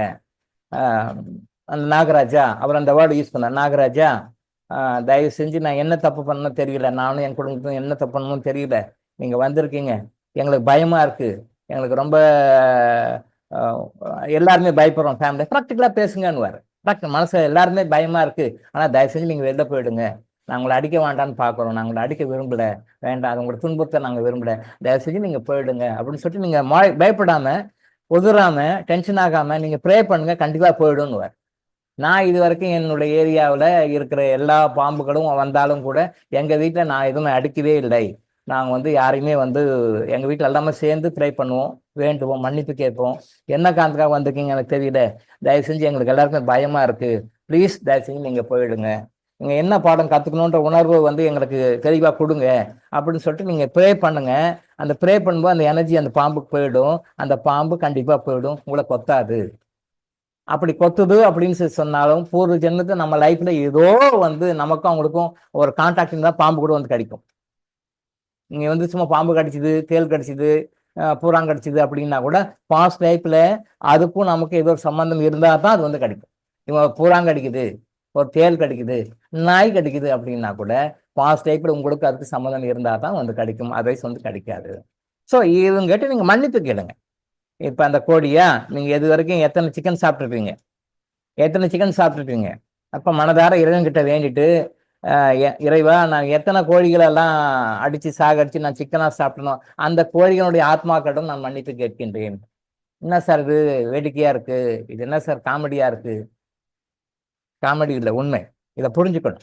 இது கதையோ கட்டுக்கதையோ மூட நம்பிக்கையோ கிடையாது. அந்த கோழிகள் கிட்டலாம் நீங்க மன்னிப்பு கேளுங்க, இறைவன் கிட்ட வச்சு கேளுங்க. இறைவன் வந்து அவர் வந்து கரெக்டா யாருக்கிட்ட எங்க கொண்டு போய் எத்தனை கோழிகள் அவங்க எங்கேயாவது பிறவி எடுத்திருப்பாங்க. இப்ப நீங்க அடிச்சு சாப்பிட்ட கோழி குருமாவையும் சிக்கன் பிரியாணியும் அந்த உயிர்கள் எங்கேயோ ஒரு இடத்துல பறந்துருக்கும். அந்த மன்னிப்பு எங்க இருந்தாலும், ஆவியத்தில் இருந்தாலும் வேற பிறவியில் இருந்தாலும் அங்கேயும் அது கரெக்டா போய் சேரும். கரெக்டா போயிட்டு அந்த பிளஸிங்ஸ் உங்களுக்கு ஏதாவது ஒரு வகையில் ஆசீர்வாதமாக வரும். ஆனா இது என்ன சார் ஜோக்கு காமெடியா இருக்கு, இதெல்லாம் லூஸ்தனமா இருக்கு அப்படின்னு நினைக்காதீங்க. லூஸ்தனம் இல்லை, புத்திசாலித்தனம். இது லூஸ்தனம் கிடையாது, புத்திசாலித்தனம். ஸோ அதே மாதிரி மட்டன் பிரியாணி, எந்தெந்த ஆடுகளை எல்லாம் வெட்டி நீங்க மட்டன் பிரியாணி சாப்பிட்டீங்களோ அந்த கோழிகள் கிட்ட ஆடுகள் கிட்ட அப்ப எப்படி கேட்கணும், இறைவா நான் இது வரைக்கும் வந்து நிறைய நான்வெஜ் சாப்பிட்ருக்கேன், எந்தெந்த ஆடுகள் எல்லாம் கொண்டு அதனுடைய பிரியாணியை நான் சாப்பிடணும், எந்தெந்த ஆடுகள்லாம் கொண்டு அந்த கறியை நான் குழம்பு வச்சு சாப்பிடணும், அந்த ஆடுகளிடம் நான் மன்னிப்பு கேட்கின்றேன், அந்த ஆடுகளுடைய ஆத்மாக்களிடம் நான் மன்னிப்பு கேட்கின்றேன் அப்படின்னு சொல்லி நீங்க மன்னிப்பு கேட்டீங்கன்னா அந்த மன்னிப்பை கரெக்டா அவர் கொண்டு போய் சேர்த்துருவாரு. அந்த ஆடுகள் வந்து பிறவி எடுக்காம வேற ஆவியுலகத்துல இருந்தாலும் சரி, இல்ல பிறவி ஏதாவது ஒருத்தர் எங்கேயாவது ஒரு நாட்டுல ஏதாவது ஒரு இடத்துல ஆணாவோ பெண்ணாவோ வேற ஏதாவது உருவாவோ இருந்தாலும் உயர்திணை மட்டும் கிடையாது, அக்ரிணை கூட. உயர்திணை கிடையாது, அக்ரிணை கூட. மனித உயிர்கள் அல்லாம வேறு உயிர்கள் பறந்தாலும் அந்த எனர்ஜியில கரெக்டா கொண்டு போய் அந்த ஃப்ரீக்வன்சியில கரெக்டா போய் சேர்த்துவாரு. அந்த மண்ணுக்கு அந்த உணர்வு வந்து உங்களுக்கு திரும்பவும் ஆசீர்வாதமாக திரும்பவும் வரும். அதனால ஆடுகள் கிட்ட ஆடுகள் சாப்பிட்டுருந்தாலும் கேளுங்க, மீன்கள் சாப்பிட்டிருந்தாலும் இதே தான் மீன்களுக்கும் போட்டு கேட்கணும். அந்த மீன்களுடைய ஆத்மா என்ன சார் ரொம்ப லூஸ்தனமா இருக்கேன் நம்புற மாதிரி இல்லையே அப்படின்னு, இதெல்லாம் உண்மை, இதெல்லாம் கண்டிப்பா உண்மை. அவங்களுக்கு உயிர் இருக்கு, அந்த ரெக்கார்ட் இருக்கு. நீங்க வந்து ஒரு 5 வருஷத்துக்கு முன்னாடி 10 வருஷத்துக்கு முன்னாடி சாப்பிட்ட சிக்கன் பிரியாணி கிட்டேயும் அந்த சிக்கன் கிட்டையும் மன்னிப்பு கேட்கலாம். 10 வருஷத்துக்கு முன்னாடி 20 வருஷத்துக்கு முன்னாடி சாப்பிட்ட மட்டன் பிரியாணி மட்டன் ஆடுகிட்டையும் கேட்கலாம், ஃபிஷ்ஷுக்கிட்டையும் கேட்கலாம், எல்லா உயிர்கிட்டையும் கேட்க, எல்லா உயிர்களுடைய டேட்டாவும் எப்பவுமே இருக்கும். நீங்க மறந்துட்டு இருப்பீங்க, விட்டுட்டு இருப்பீங்க, எப்பயோ சாப்பிட்டேன் சார் இல்லை, பூர்வ ஜென்மத்தில் செய்தது கூட இப்போ அது ரெக்கார்ட் இருக்கும். இறைவன்கிட்ட ரெக்கார்ட் இருக்கு, நமக்கு இல்லை, பட் அந்த ரெக்கார்ட் இருக்கு. நீங்க இறைவா எனக்கு இந்த மாதிரி நான் எந்தெந்த ஜென்மத்துல என்னென்ன உயிர்கள் எல்லாம் கொண்டு பண்ணி சாப்பிட்டனோ, எந்தெந்த உயிர்கள் எல்லாம் வருத்தி சாப்பிட்டனோ அவங்க கிட்ட எல்லாமே அந்த ஆத்மாக்களிடம் நான் மன்னிப்பு கேட்கின்றேன்னு சொல்லும் பொழுது ஹோல் ஆர்டர் நீங்க கேட்டீங்கன்னா அந்த மன்னிப்பு கரெக்டா எத்தனை பிரிவு சம்பந்தப்பட்ட ஆத்மாக்களிடம் கொண்டு போய் சேர்த்து கொடுக்கும். அதே பிரச்சனை கொண்டு போய் சேர்த்து கொடுக்கும். அதனால தயவு செய்து இனிமேலுக்கு அந்த மாதிரி உயிர்கள் கிட்டலாம் வந்து எதுவும் அந்த மாதிரிலாம் எதுவும் சாப்பிடாதீங்க, அந்த மாதிரி பண்ணாதீங்க. அந்த உயிர்கிட்ட நீங்க மன்னிப்பு கேட்கலாம். கரப்பான் பூச்சியும் அப்படிதான், பல்லியும் அப்படிதான், எறும்பு அப்படிதான். அதாவது இப்ப கரப்பான் பூச்சி அப்படின்னு சொல்லி சொன்னா கரப்பான் பூச்சியை கொல்றதுக்கு ஏதோ அட்வர்டைஸ்மெண்ட் எல்லாம் வருது, ஸ்ப்ரே பண்ணுங்க இறந்து போயிடும், ஸ்ப்ரே பண்ணுங்க இறந்து, அது ஒரு வகையான கொலை தான், அப்போ அந்த மாதிரி இல்லாம இயற்கையான முறைகள்ல சில விஷயங்கள்லாம் இருக்கு, அதெல்லாம் நீங்க போட்டீங்கன்னா கரப்பான் பூச்சி வராது. சில மெயின்டைன் பண்ணீங்கன்னா சில மூலிகைகள் இருக்கு, இன்னும் வேற சில விஷயங்கள்லாம் இருக்கு, அதையெல்லாம் நீங்க பண்ணீங்கன்னா கரப்பான் பூச்சி வராது. நீங்க வீட்டை சுத்தமா வச்சுக்கலன்ற காட்டக்கூடியதான் கரப்பான் பூச்சி. நீங்க வீட்டை அந்த இடத்துல நீட்டா எங்க வைக்கலையோ, எங்க அடப்பு சேருதோ, எங்க அழுக்கு சேருதோ, எங்க இருட்டு சேருகிறதோ, ஸ்பெசிஃபிக்கா இருட்டு இருக்கிறதோ அந்த இடத்துல கரப்பான் பூச்சி வரும். அதனால அந்த மாதிரி வராத மாதிரி பார்த்துக்கோங்க. வந்த ஹெர்பல் சிஸ்டத்துல என்ன மாதிரி பண்ணுங்க, அந்த ஹிட் அடிச்சு ஸ்ப்ரே பண்ணி கொலை பண்ணாதீங்க, அதுவும் கொலை தான். எறும்புகள் இருக்கா, ஒரு சகோதரி கேட்டிருந்தாங்க. எறும்புகள் இருக்கிற இடத்துல வந்து சாரதான்ற ஒரு சகோதரின்னு நினைக்கிறேன், எறும்புகள் இருக்கிற இடத்துல வந்து சுடுதண்ணி ஊற்றி பண்றாங்க ஐயா, அது சரியா அப்படின்னு சொல்லி கேட்டிருந்தாங்க. அதுக்கு ஆன்சர் பண்ணா என்னன்னு தெரியல, பட் இப்ப பண்றேன். அது எறும்புகள் இருக்கிற இடத்துல வந்து சுடுதண்ணி ஊற்றி அவங்க பண்ணிடுவாங்க, ஆனால் அந்த இடத்துல வராது. அப்ப எறும்புகள் இருக்கிற இடத்துல சில மருந்துகள் போட்டா அது வராது. எறும்புகள் இருக்கிற இடத்துல நீங்க மருந்து போட்டு அது வரலைன்னா பரவாயில்ல, ஆனா எறும்புகள் இருக்கிற இடத்துல நீங்க டைரக்டா அப்படியே மருந்து போட்டு அது பண்ணீங்கன்னா அது கொலை தான் சார். சின்ன விஷயமா இருந்தாலும் கொலை தான். ஓர் உயிர் அமீபா செல்ல கொண்டீங்கனாலும் கொலை தான். புற்றுநோய் செல்களை வந்து நீங்க ரேடியேஷன் தெரப்பி கொடுத்து பண்ணீங்கனாலும் கொலை தான் அது. ரேடியேஷன் தெரப்பினா என்ன? ரேடியேஷன் தெரப்பில என்ன பண்றாங்க? புற்றுநோய் செல்கள் உடம்புல வளருது.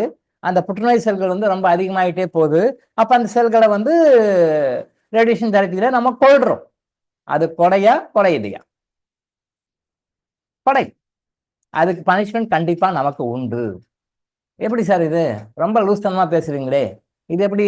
அப்ப அந்த நோய் வருது, அந்த நோய் வந்து நாங்கள் பண்ணாம கொலை பண்ணாம என்ன பண்ண முடியும் அப்படின்னு சொல்லி ஆங்கில முறை மருத்துவர்கள் கேட்பாங்க. அது அவங்களுக்கு தெரிஞ்சது அவ்வளவுதான். ஆனா அந்த புற்றுநோய் செல்கள் கிட்ட, புற்றுநோய் கிருமிகள் கிட்ட நீங்க மன்னிப்பு கேட்கணும். அது வரும், அடுத்த மன்னிப்புல அது வருது, 2 நாள் அது வரும். நீங்க நீங்க அந்த புற்றுநோய் செல்கள் கிட்ட எப்படி மன்னிப்பு கேட்கணும்? நீங்க கையில கிறிஸ்டலை வச்சுக்கிட்டு அந்த புற்றுநோய் செல்களை நினைச்சு புற்றுநோய் செல்கள் கிட்ட மன்னிப்பு கேட்கணும். முறை இவருக்கு நான் சொல்றேன். அடுத்த 2 நாள், இந்த 2 செஷன் முடிஞ்ச பிறகு அது வரும். அந்த செல்கள் கிட்ட மன்னிப்பு கேளுங்க. நீங்க ரேடியேஷன் தெரப்பியில கிடைக்காத ரிசல்ட் அங்க கிடைக்கும். நீங்க ரேடியேஷன் தெரப்பியில உங்களால உணர முடியாத நற்படங்களை உணர முடியும். நீங்க ஜஸ்ட் மன்னிப்பு கேட்குறீங்க, கிறிஸ்டலை கையில வச்சுட்டு நீங்க மன்னிப்பு கேளுங்க, கிறிஸ்டல் செல்கிட்ட கேளுங்க. லூஸ்தனம் இல்லை, புத்திசாலித்தனம். லூஸ்தனம் இல்லை, புத்திசாலித்தனம். அதுங்கிட்ட நீங்க மன்னிப்பு கேட்டு பாருங்க. கேன்சர் எப்படி எப்படி கியூர் ஆகுது, எப்படி வந்து குறையுது, அதனுடைய துன்பங்கள் குறையுதுன்னு பாருங்க. ரேடியேஷன் தெரப்பியில கிடைக்காத ட்ரீட்மெண்ட் உங்களுக்கு கிடைக்கும்.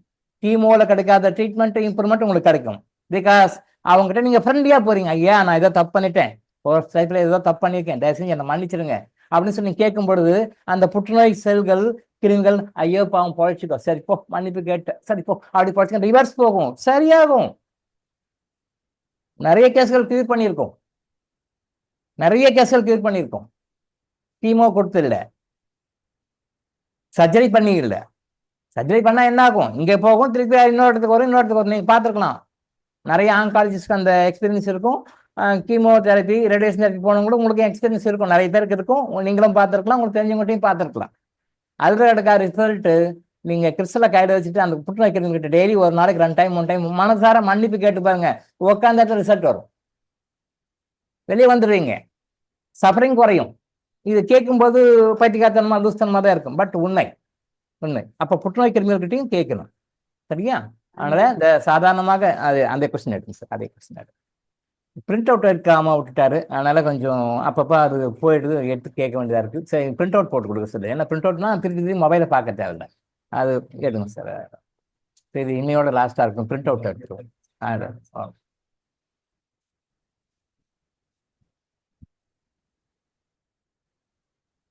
அதே கொஸ்டின், அந்த பல்டி கரப்பான். ஸோ அதனால எந்த ஒரு உயிரையும் கொள்ளாதீங்க. அதை கொள்றதுக்கு உண்டான விஷயங்கள் வந்து ஹிட் அடிக்கிறது, இந்த எறும்பு புத்து மேல தண்ணி ஊத்துறது, அது வராம இருக்கிறதுக்காக மருந்து ப்ரொடெக்ஷன் பண்ணிக்கோங்க. அது வராம இருக்கிறதுக்கு ப்ரொடெக்ஷன் பண்ணிக்கோங்க. பட் எறும்புகிட்ட வேண்டுங்க. கண்டிப்பா திரும்ப திரும்ப சொல்றேன், இது லூஸ்தனம், முட்டாள்தனம், பைத்தியக்காரத்தனம் கிடையாது. அதுக்கு உயிர் இருக்கு, அதுங்களும் பேசுது, அதுவும் உணர்வுகளை வெளிப்படுத்துது. நம்ம வந்து மத்தியங்களாக இருக்கிறோம், மத்திய மாடுகளா இருக்கும். அது உணர்வதில்லை, அது உணராத அளவுக்கு நம்ம மத்திய மாடுகளாக இருக்கிறோம். ஆனா அது அந்த கிளியர் வாயன்ஸுக்கு, மற்ற அந்த யோகால ஹையர் லெவலில் இருக்கிறவங்களுக்கு, மெடிடேஷன் ஹையர் லெவலில் இருக்கிறவங்களுக்கு அது என்ன நினைக்குதுன்னு உங்களுக்கு தெரியும். அது என்ன நினைக்குது அப்படின்னு சொல்லி உங்களுக்கு தெரியும்.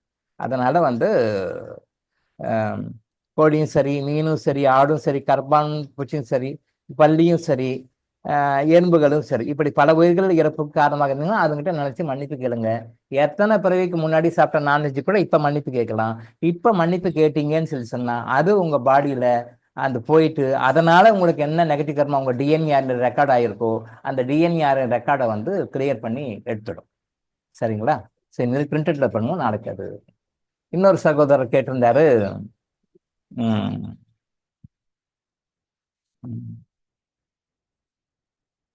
என்னோட பாட்டி இறந்து 2 வருடம் ஆகுது.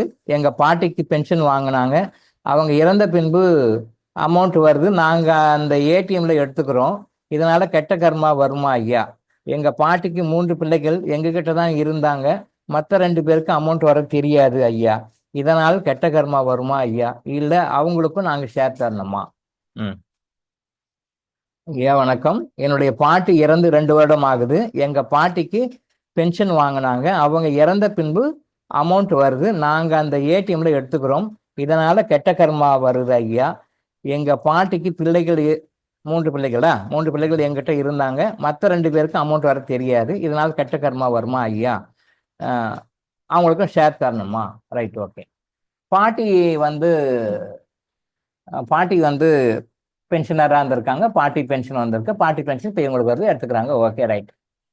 அது முறைப்படி பார்த்தா அவங்க ஷேர் கொடுக்கணும், கண்டிப்பாக கொடுக்கணும். அது அவங்களுக்கும் தானே பங்கு உண்டு, அவங்களும் தானே உங்களை மாதிரி சம்மந்தப்பட்டவங்க. அப்படி பார்க்கும் பொழுது நீங்கள் முறையாக கொடுக்கணும். பட் அவங்கள விட நீங்கள் நல்லா இருக்கீங்களான்னு கம்பேர் பண்ணி பாருங்க. அவங்கள விட நீங்கள் நல்லா இருந்தீங்கன்னா தாராளமாக ஷேர் கொடுங்க. இல்லை அவங்களுக்கு ஈக்குவலாக இருந்தாலும் ஷேர் கொடுங்க, தப்பில்லை. அதாவது வந்து அவங்கள விட நீங்கள் நல்லா இருக்கீங்க, அவங்கள விட நீங்கள் ரொம்ப நல்லா இருக்கீங்க, வசதியாக இருக்கிறீங்க, வெல் டு டூவாக இருக்கிறீங்கன்னா ஷேர் கொடுங்க. இல்லை அவங்களுக்கும் உங்களுக்கும் ஈக்குவலாக இருக்கிறீங்க அப்படின்னாலும் ஷேர் கொடுங்க. சரி, அவங்க விட ரொம்ப கண்டிஷன் ஒஸ்ட்டாக இருக்கிறீங்க அப்படின்னா மட்டும் நீங்கள் அதை எடுத்துக்கோங்க. சரியா? இது வந்து கர்மான்றது வந்து எப்படின்னா ரொம்ப டெலிகேட்டான சமாச்சாரம். அதை வந்து புரிஞ்சுக்கிறது ரொம்ப கஷ்டம். குட் கர்மா மாதிரி தெரியும், அது பேட் கர்மாவாக இருக்கும். பேட் கர்மா மாதிரி தெரியும், அது குட் கர்மாவாக இருக்கும். இது வந்து அனுபவத்தில் தான் வரும், ப்ராக்டிக்கலாக பக்குவத்தில் தான் வரும். சரி, இந்த பக்குவத்தை கற்றுக் கொடுக்காக தான் இறைவனும் குருமார்களும் எனக்கு 35 வருஷம் எடுத்துக்கிட்டாங்க, 35 இயர்ஸ் எடுத்துக்கிட்டாங்க. இந்த பக்குவம் எப்படி ஐடென்டிஃபை பண்ணணும் கரெக்டாக, இது பேட் கர்மாவா இது குட் கர்மாவா அப்படின்னு சொல்லி ஐடென்டிஃபை பண்ணி உங்களுக்கு சொல்லிக் கொடுக்கறதுக்கு எனக்கு ஒரு தகுதி வேணும் இல்லையா? அந்த தகுதி எனக்கு உருவாக்குவதற்கு இறைவனும் சித்தர்களும் 35 வருடங்கள் எடுத்துக்கிட்டாங்க. 35 வருடம் முடிஞ்ச பிறகு 36ஆவது வருடத்துக்கு தான் பர்மிஷன் கொடுக்குறாங்க. அப்போ அது அவ்வளோ டெலிகேட்டான விஷயம். பட் அதுக்காக நீங்கள் 35 வருஷம் கழிச்சு கற்றுக்கணுன்றது கிடையாது. அதை வந்து சிம்பிளிஃபை பண்ணி சிம்பிளாக கொடுக்க தான் நம்ம வந்திருக்கோம். அப்போது 35 இயர்ஸாக நம்மளுக்கு என்ன ட்ரெயின் அப் பண்ணி என்ன கொடுத்தாங்களோ அதை விஷயத்தை ரொம்ப சிம்பிளாக அவங்க சொல்லி கொடுக்கணும், அதை கிரேஸ் பண்ணிக்கிறீங்க. அப்படி பார்த்தா என்னை விட நீங்கள் ரொம்ப லக்கி தான், என்னை விட நீங்கள் ரொம்ப ரொம்ப லக்கி பீப்புள் தான், ரொம்ப லக்கி பீப்புள். நான் 35 வருஷம் இருந்து என்ன கற்றுக்கிட்டணும் அதையெல்லாம் வந்து கிறிஸ்பாக உங்களுக்கு கொடுக்குறோம் பார்த்தீங்களா? அப்போ நீங்கள் என்னை விட ரொம்ப அதிர்ஷ்டசாலிகள்ன்றனால தான் உங்களுக்கு இதெல்லாம் வருது. எஸ், கிளாஸில் அட்டன் பண்ணுறவங்க ரொம்ப அதிர்ஷ்டசாலிகள், யூடியூப்ல பார்க்குறவங்க அதிர்ஷ்டசாலிகள். சரியா? அந்த அதிர்ஷ்டத்தை வந்து நல்லா பயன்படுத்திக்கோங்க. ஸோ அந்த வகுப்புகளில் வந்து நம்ம சொல்கிற விஷயம் வந்து லைஃப்பில் வந்து டே டு டே லைஃப்பில் அப்ளை பண்ணிட்டு வாங்க பாருங்க, கண்டிப்பாக நன்மைகள் நிறைய கிடைக்கும். சரியா? எதை பற்றி பேசணும்? எந்த கொஸ்டின்? பாட்டி இருக்காங்கல்ல, பாட்டிக்கு அதோட முடிச்சுட்டு அடுத்த கொஸ்டின் வந்துடும். ஸோ அப்போ பாட்டி அதான் 3 விஷயமா சொன்னேன். நீங்கள் அவங்கள விட நல்லா இருக்கிறீங்க அப்படின்னா கண்டிப்பாக கொடுங்க. அவங்களுக்கு ஈக்குவலாக இருக்கீங்க, அவங்களும் நீங்களும் அப்படியே இருக்கிறீங்கனாலும் கண்டிப்பாக கொடுங்க. அவங்களோட நீங்கள் பல வகைகளில் வந்து ஏழ்மையில் இருக்கீங்க, வறுமையில் இருக்கீங்க, கஷ்டத்தில் இருக்கிறீங்க அப்படின்னு சொல்லி சொன்னால் நீங்களே கூட யூஸ் பண்ணிக்கலாம், தவறு கிடையாது. ஏன்னா அவங்களோட நீங்கள் கண்டிப்பாக இருக்கு. பட் நீங்களே அசஸ் பண்ணுறது கரெக்டாக பண்ணணும். நான் கஷ்டப்படுறேன் சார், நீங்களே டிக்கெட்ஸ் மார்க் போட்டுக்கூடாது, நீங்களே டிக்கெட்ஸ் மார்க் போட்டுக்கூடாது. ஆனால் நீங்கள் உண்மையிலேயே அதாவது வந்து ஜென்ரலாக பொதுவாக அந்த பயஸ் இல்லாமல், பாகுபாடு இல்லாமல் நீங்கள் பாருங்கள், அவங்களையும் இவங்களையும் கம்பேர் பண்ணி பாருங்கள். அவங்களோட நீங்கள் வறுமையிலே கஷ்டத்துலேயே ரொம்ப அதிகமாக இருந்தீங்க அப்படின்னு சொன்னால் ஷேர் கொடுக்க தேவை. சரியா? இப்போ இது வந்து நீங்கள் கரெக்டாக டிசைட் பண்ணி பண்ணணும். இன்னொரு சகோதரர் நேற்று அமைச்சிருந்தார், ரிஷபானந்த் அப்படின்னு ஒரு சகோதரர் ஒரு வீடியோ அமைச்சிருந்தார். ஏதோ ஒரு ஆன்மீக சொற்பொழிவாளர் பேசின விஷயத்தை அமைச்சிருந்தார். அப்போ அதில் வந்து அந்த சிறு பையனுக்கு வந்து ஒரு அம்மா வந்து பால் கொடுக்குறாங்க. அந்த பால் வந்து சாப்பிட்டதனுடைய நன்றி கடனாக அந்த அம்மா உடம்பு சரியில்லாமல் போகும் பொழுது ஹாஸ்பிட்டலில் வந்து அந்த மெடிக்கல் பில்லை அவங்க பேமெண்ட் பண்ணுறாங்க அப்படின்னு சொல்லிட்டு ஒரு ஆன்மீக பேச்சாளர், ஒரு பெண் பேச்சாளர் பேசுனது ரெக்கார்டு எடுத்து நேற்று போட்டிருந்தார். Absolutely correct. சகோதரருக்கு நன்றி, அருமையான விஷயம், நல்ல விஷயம். ஒரு கருத்து, நல்ல விஷயத்தை வந்து மக்கள் மனதில் பதிகிறோம், அதை எடுத்து போட்டதுக்காக அந்த சகோதரருக்கு நன்றி. அதாவது அந்த பையன் போகும்போது ஏதோ ஒரு சாப்பிடணும்னு தோணுது, வீட்டுக்கு போகிறான், கேட்குறான். அந்த அம்மா வந்து பால் கொடுக்குறாங்க, சாப்பிட்றான். அதுக்கு பிறகு சமைக்கட்டுமா சாப்பிட்டுமான்னு கேட்குறாங்க, அதை வேண்டான்னு சொல்லிட்டு வந்தார். இந்நாளில் அந்த அம்மாவுக்கு உடம்பு சரியில்லாமல் போகணும், ஹாஸ்பிட்டலுக்கு போகும்போது அதை அந்த டாக்டர் ஐடென்டிஃபை பண்ணி அவருடைய பில்லை வந்து அவர் கிளியர் பண்ணுறார். இது கருத்து, இது உண்மையில் நடந்த விஷயம், அமெரிக்காவில் நடந்த விஷயம், உண்மைதான். அது அந்த சகோதரர் எடுத்து போட்டிருக்காரு. மீண்டும் ஒரு முறை நன்றி. இதுல இருந்து நம்ம என்ன பாடம் கத்துக்கிறோம் நல்லா நோட் பண்ணிக்கோங்க. அதாவது அந்த அம்மா வந்து அந்த பையனுக்கு கொடுக்குறாங்க, அவன் போய் தண்ணி தான் கேட்குறான், பட் அந்த அம்மா பால் கொடுக்குறாங்க, கேட்டதை விட உயர்வாக கொடுக்குறாங்க. அவன் கேட்குற தண்ணி, அந்த அம்மா பால் கொடுக்குறான். அதுக்கு மேலே அடிஷனல் சாப்பாடு கொடுக்கணுமான்னு கேட்குறாங்க, இல்லை வேண்டாமா போதும்னு சொல்லிட்டு வந்துட்டான். இந்த அவன் என்ன கேட்குறானோ கேட்கறதோட அதிகமாக கொடுக்குறாங்க, எதிர்பார்ப்பு இல்லாமல் கொடுக்குறாங்க. அன்னைக்கு அவன் கொடுக்கும்போது எதிர்பார்க்கல, இவனுக்கு இதை கொடுக்கறனால நமக்கு என்ன நன்மை கிடைக்கும், இவனுக்கு இது கொடுக்கறனால நமக்கு என்ன பெனிஃபிட்ஸ் கிடைக்கும் அப்படின்னு அவன் எதிர்பார்க்கல. இந்த எதிர்பார்ப்பு இல்லாம கொடுக்குறாங்க பாத்தீங்களா? அந்த எதிர்பார்ப்பு இல்லாம கொடுக்கறது ஒரு காலத்தில் அவங்க உடம்பு சரியில்லாம மெடிக்கல் பில் வரும்போது மெடிக்கல் பில் எவ்வளவு வருமோ அப்படி முடியாத சந்தர்ப்பத்துல அந்த டாக்டர் அவர்கள் அந்த மெடிக்கல் பில்லை நீங்க எத்தனையோ வருடங்களுக்கு முன்னாடி எனக்கு பாலாக கொடுத்து விட்டீர்கள் அப்படின்னு சொல்லி எழுதுறாங்க. எஸ், இதுதான் ஒண்ணு. இந்த பாயிண்ட பிடிச்சுக்கோங்க. கர்மா எனர்ஜி ஹீலிங்களுடைய பேசிக் பில்லர்ஸ்ல இதுவும் ஒண்ணு. கர்மா எனர்ஜி ஹீலிங்களுடைய பேசிக் பில்லர்ஸ் இருக்கு. அந்த பேசிக் பில்லர்ஸ்ல இதுவும் ஒண்ணு. எதிர்பார்க்காது பலனை எதிர்பார்க்காது செய்கின்ற தர்மம் உங்களுக்கு பல மடங்காக திரும்பவும் வரும் அப்படின்னு நான் பல தடவை சொன்னதுக்கு ஒரு உதாரணம் இது. பலனை எதிர்பார்க்காது கொடுக்கின்ற தர்மம் உங்களுக்கு பல மடங்காக திரும்பி வரும். வந்தே ஆகணும், கொடுத்தே ஆகணும். இறைவனே அதை நிறுத்த முடியாது. அது வரும். அதான் பலனை எதிர்பார்க்காம கொடுங்க. அந்த பலனை எதிர்பார்க்காம கொடுக்கிற மனநிலை உங்களுக்கு இல்லைன்னா கூட அட்லீஸ்ட் பலனை எதிர்பார்த்தாது கொடுங்க அப்படின்னு சொல்லி. பலனை எதிர்பார்க்காம கொடுக்கறதுனால கிடைக்கிற நன்மைகள் ரொம்ப அதிகம். ஏன்னா அது இறை கடமை. அவன் பையன் வந்து கேட்கிறான், அவன் தண்ணி கேட்கிறான், தண்ணி கொடுக்கறது இல்லாம பால் சாப்பிடுந்தா அப்படின்னு சொல்லி கொடுக்குறான். கேட்டதை விட அதிகமாக கொடுக்குறாரு. நம்மளும் கேட்டாலே கொடுக்க மாட்டாங்க, கேட்டதை விட அதிகமாக கொடுக்கிறார். அப்போ சமைக்கட்டுமான்னு கேட்கிறாங்க. எப்படி கேட்கிறாங்க? உண்மையான அன்போட கேட்கிறாங்க. சமைக்கட்டுமா, இதை சாப்பிட்றியாப்பா, சாப்பிட்டு போ அப்படின்றாங்க. கேட்கணுமேக்கென்று கடமைக்காக கேட்கல, உண்மையிலேயே அந்த ஆத்மார்த்தமா கேட்கிறாங்க. அவனுக்கு ஏதாவது செய்யட்டுமா, இல்ல வேணாண்டி போதும் அப்படின்னு சொல்லிட்டு பெயர். இது பல மடங்காக தெரியும்போது இங்க ஒரு உண்மையை புரிஞ்சுக்கணும். இந்த ஜென்மத்தில் அவன் கொடுத்துருக்கான், இந்த ஜென்மத்தில் அவனுக்கு தெரியுது. அதை நம்ம உணர ஒரு பாடமாக எடுத்துக்கிறது. அப்பப்பா அந்த பையன் போனா அந்த அம்மா எதிர்பார்க்காம கொடுத்தாங்க, எதிர்பார்த்து கொடுத்தாலும் பெனிஃபிட் கிடைக்கும், அது கொஞ்சம் கம்மியா கிடைக்கும். எதிர்பாராம கிடைச்சாலும் நிறைய கொடுக்கும். எதிர்பார்த்து கொடுக்கறது கொஞ்சம் கம்மியா கிடைக்கும், எதிர்பாராம கூட நிறைய கிடைக்கும். அப்ப அந்த அம்மா எதிர்பார்க்காம கொடுத்தாங்க, அதோட பலன் வந்து அவங்களுடைய டாலர்ஸ்ல நிறைய தௌசண்ட்ஸ் ஆஃப் டாலர் வர இடத்துல அதை நலிஃபை பண்ணி நில் பண்ணி நான் பேமெண்ட் பண்ணிட்டேன், பாலாக பல வருடங்களுக்கு முன்னாக எனக்கு அந்த ஃபீஸ் கொடுக்கப்பட்டுள்ளதுன்னு அவர் எழுதுறாரு. இப்போ இந்த ஜென்மத்திலேயே கொடுக்குறாங்க, இந்த ஜென்மத்திலேயே அதன் பலனை அனுபவிக்கிறார்.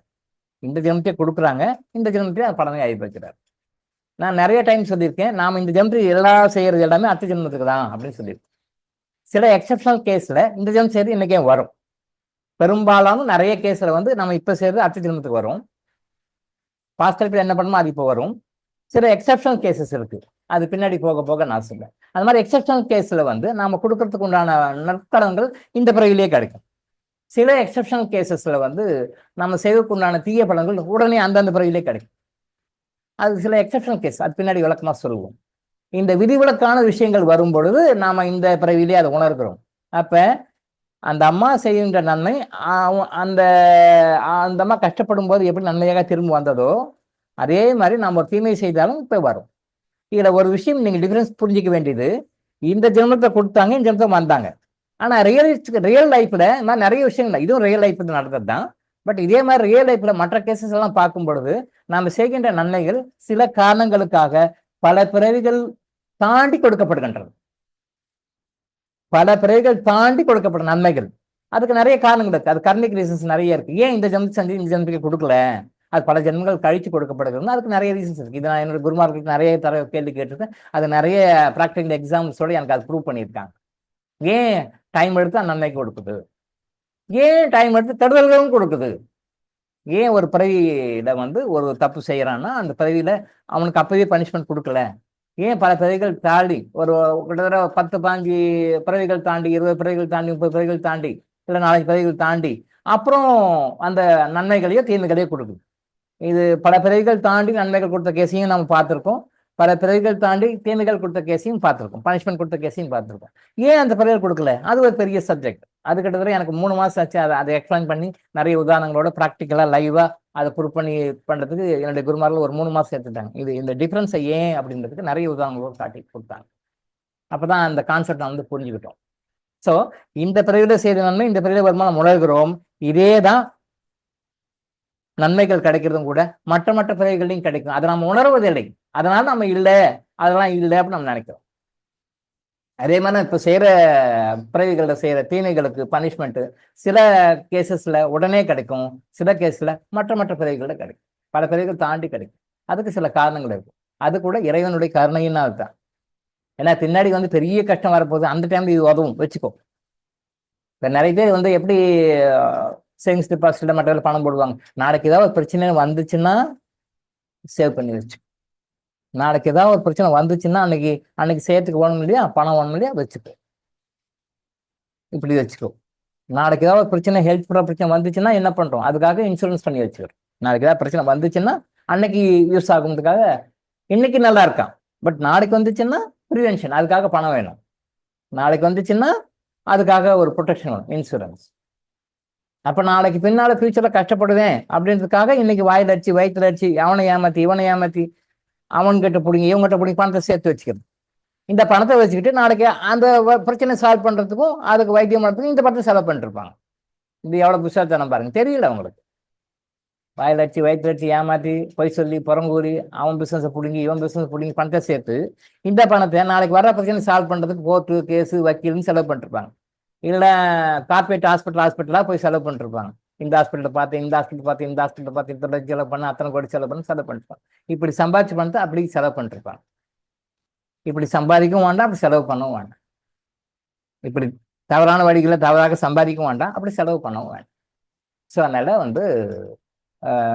இந்த இருந்து நம்ம என்ன லெசன் டேக்அவே மெசேஜ் எடுத்துக்கிறோம்னா, இந்த பிறகு செய்தி இந்த பிறகு வரும்போது நம்ம உணர்கிறோம், நல்லதும் சரி கெட்டதும் சரி. அப்போ அதே மாதிரி இந்த பிறகு நம்ம செய்யற நல்லதும் கெட்டதும் பல தடைகள் தாண்டியும் வரும்ன்ற உண்மையை நீங்க மைண்ட்ல வச்சுக்கோங்க அப்படின்ற கருத்தை நம்ம இருந்து டேக்அவே மெசேஜை எடுத்துக்கோங்க. அடுத்தது மொபைல்ல பார்த்து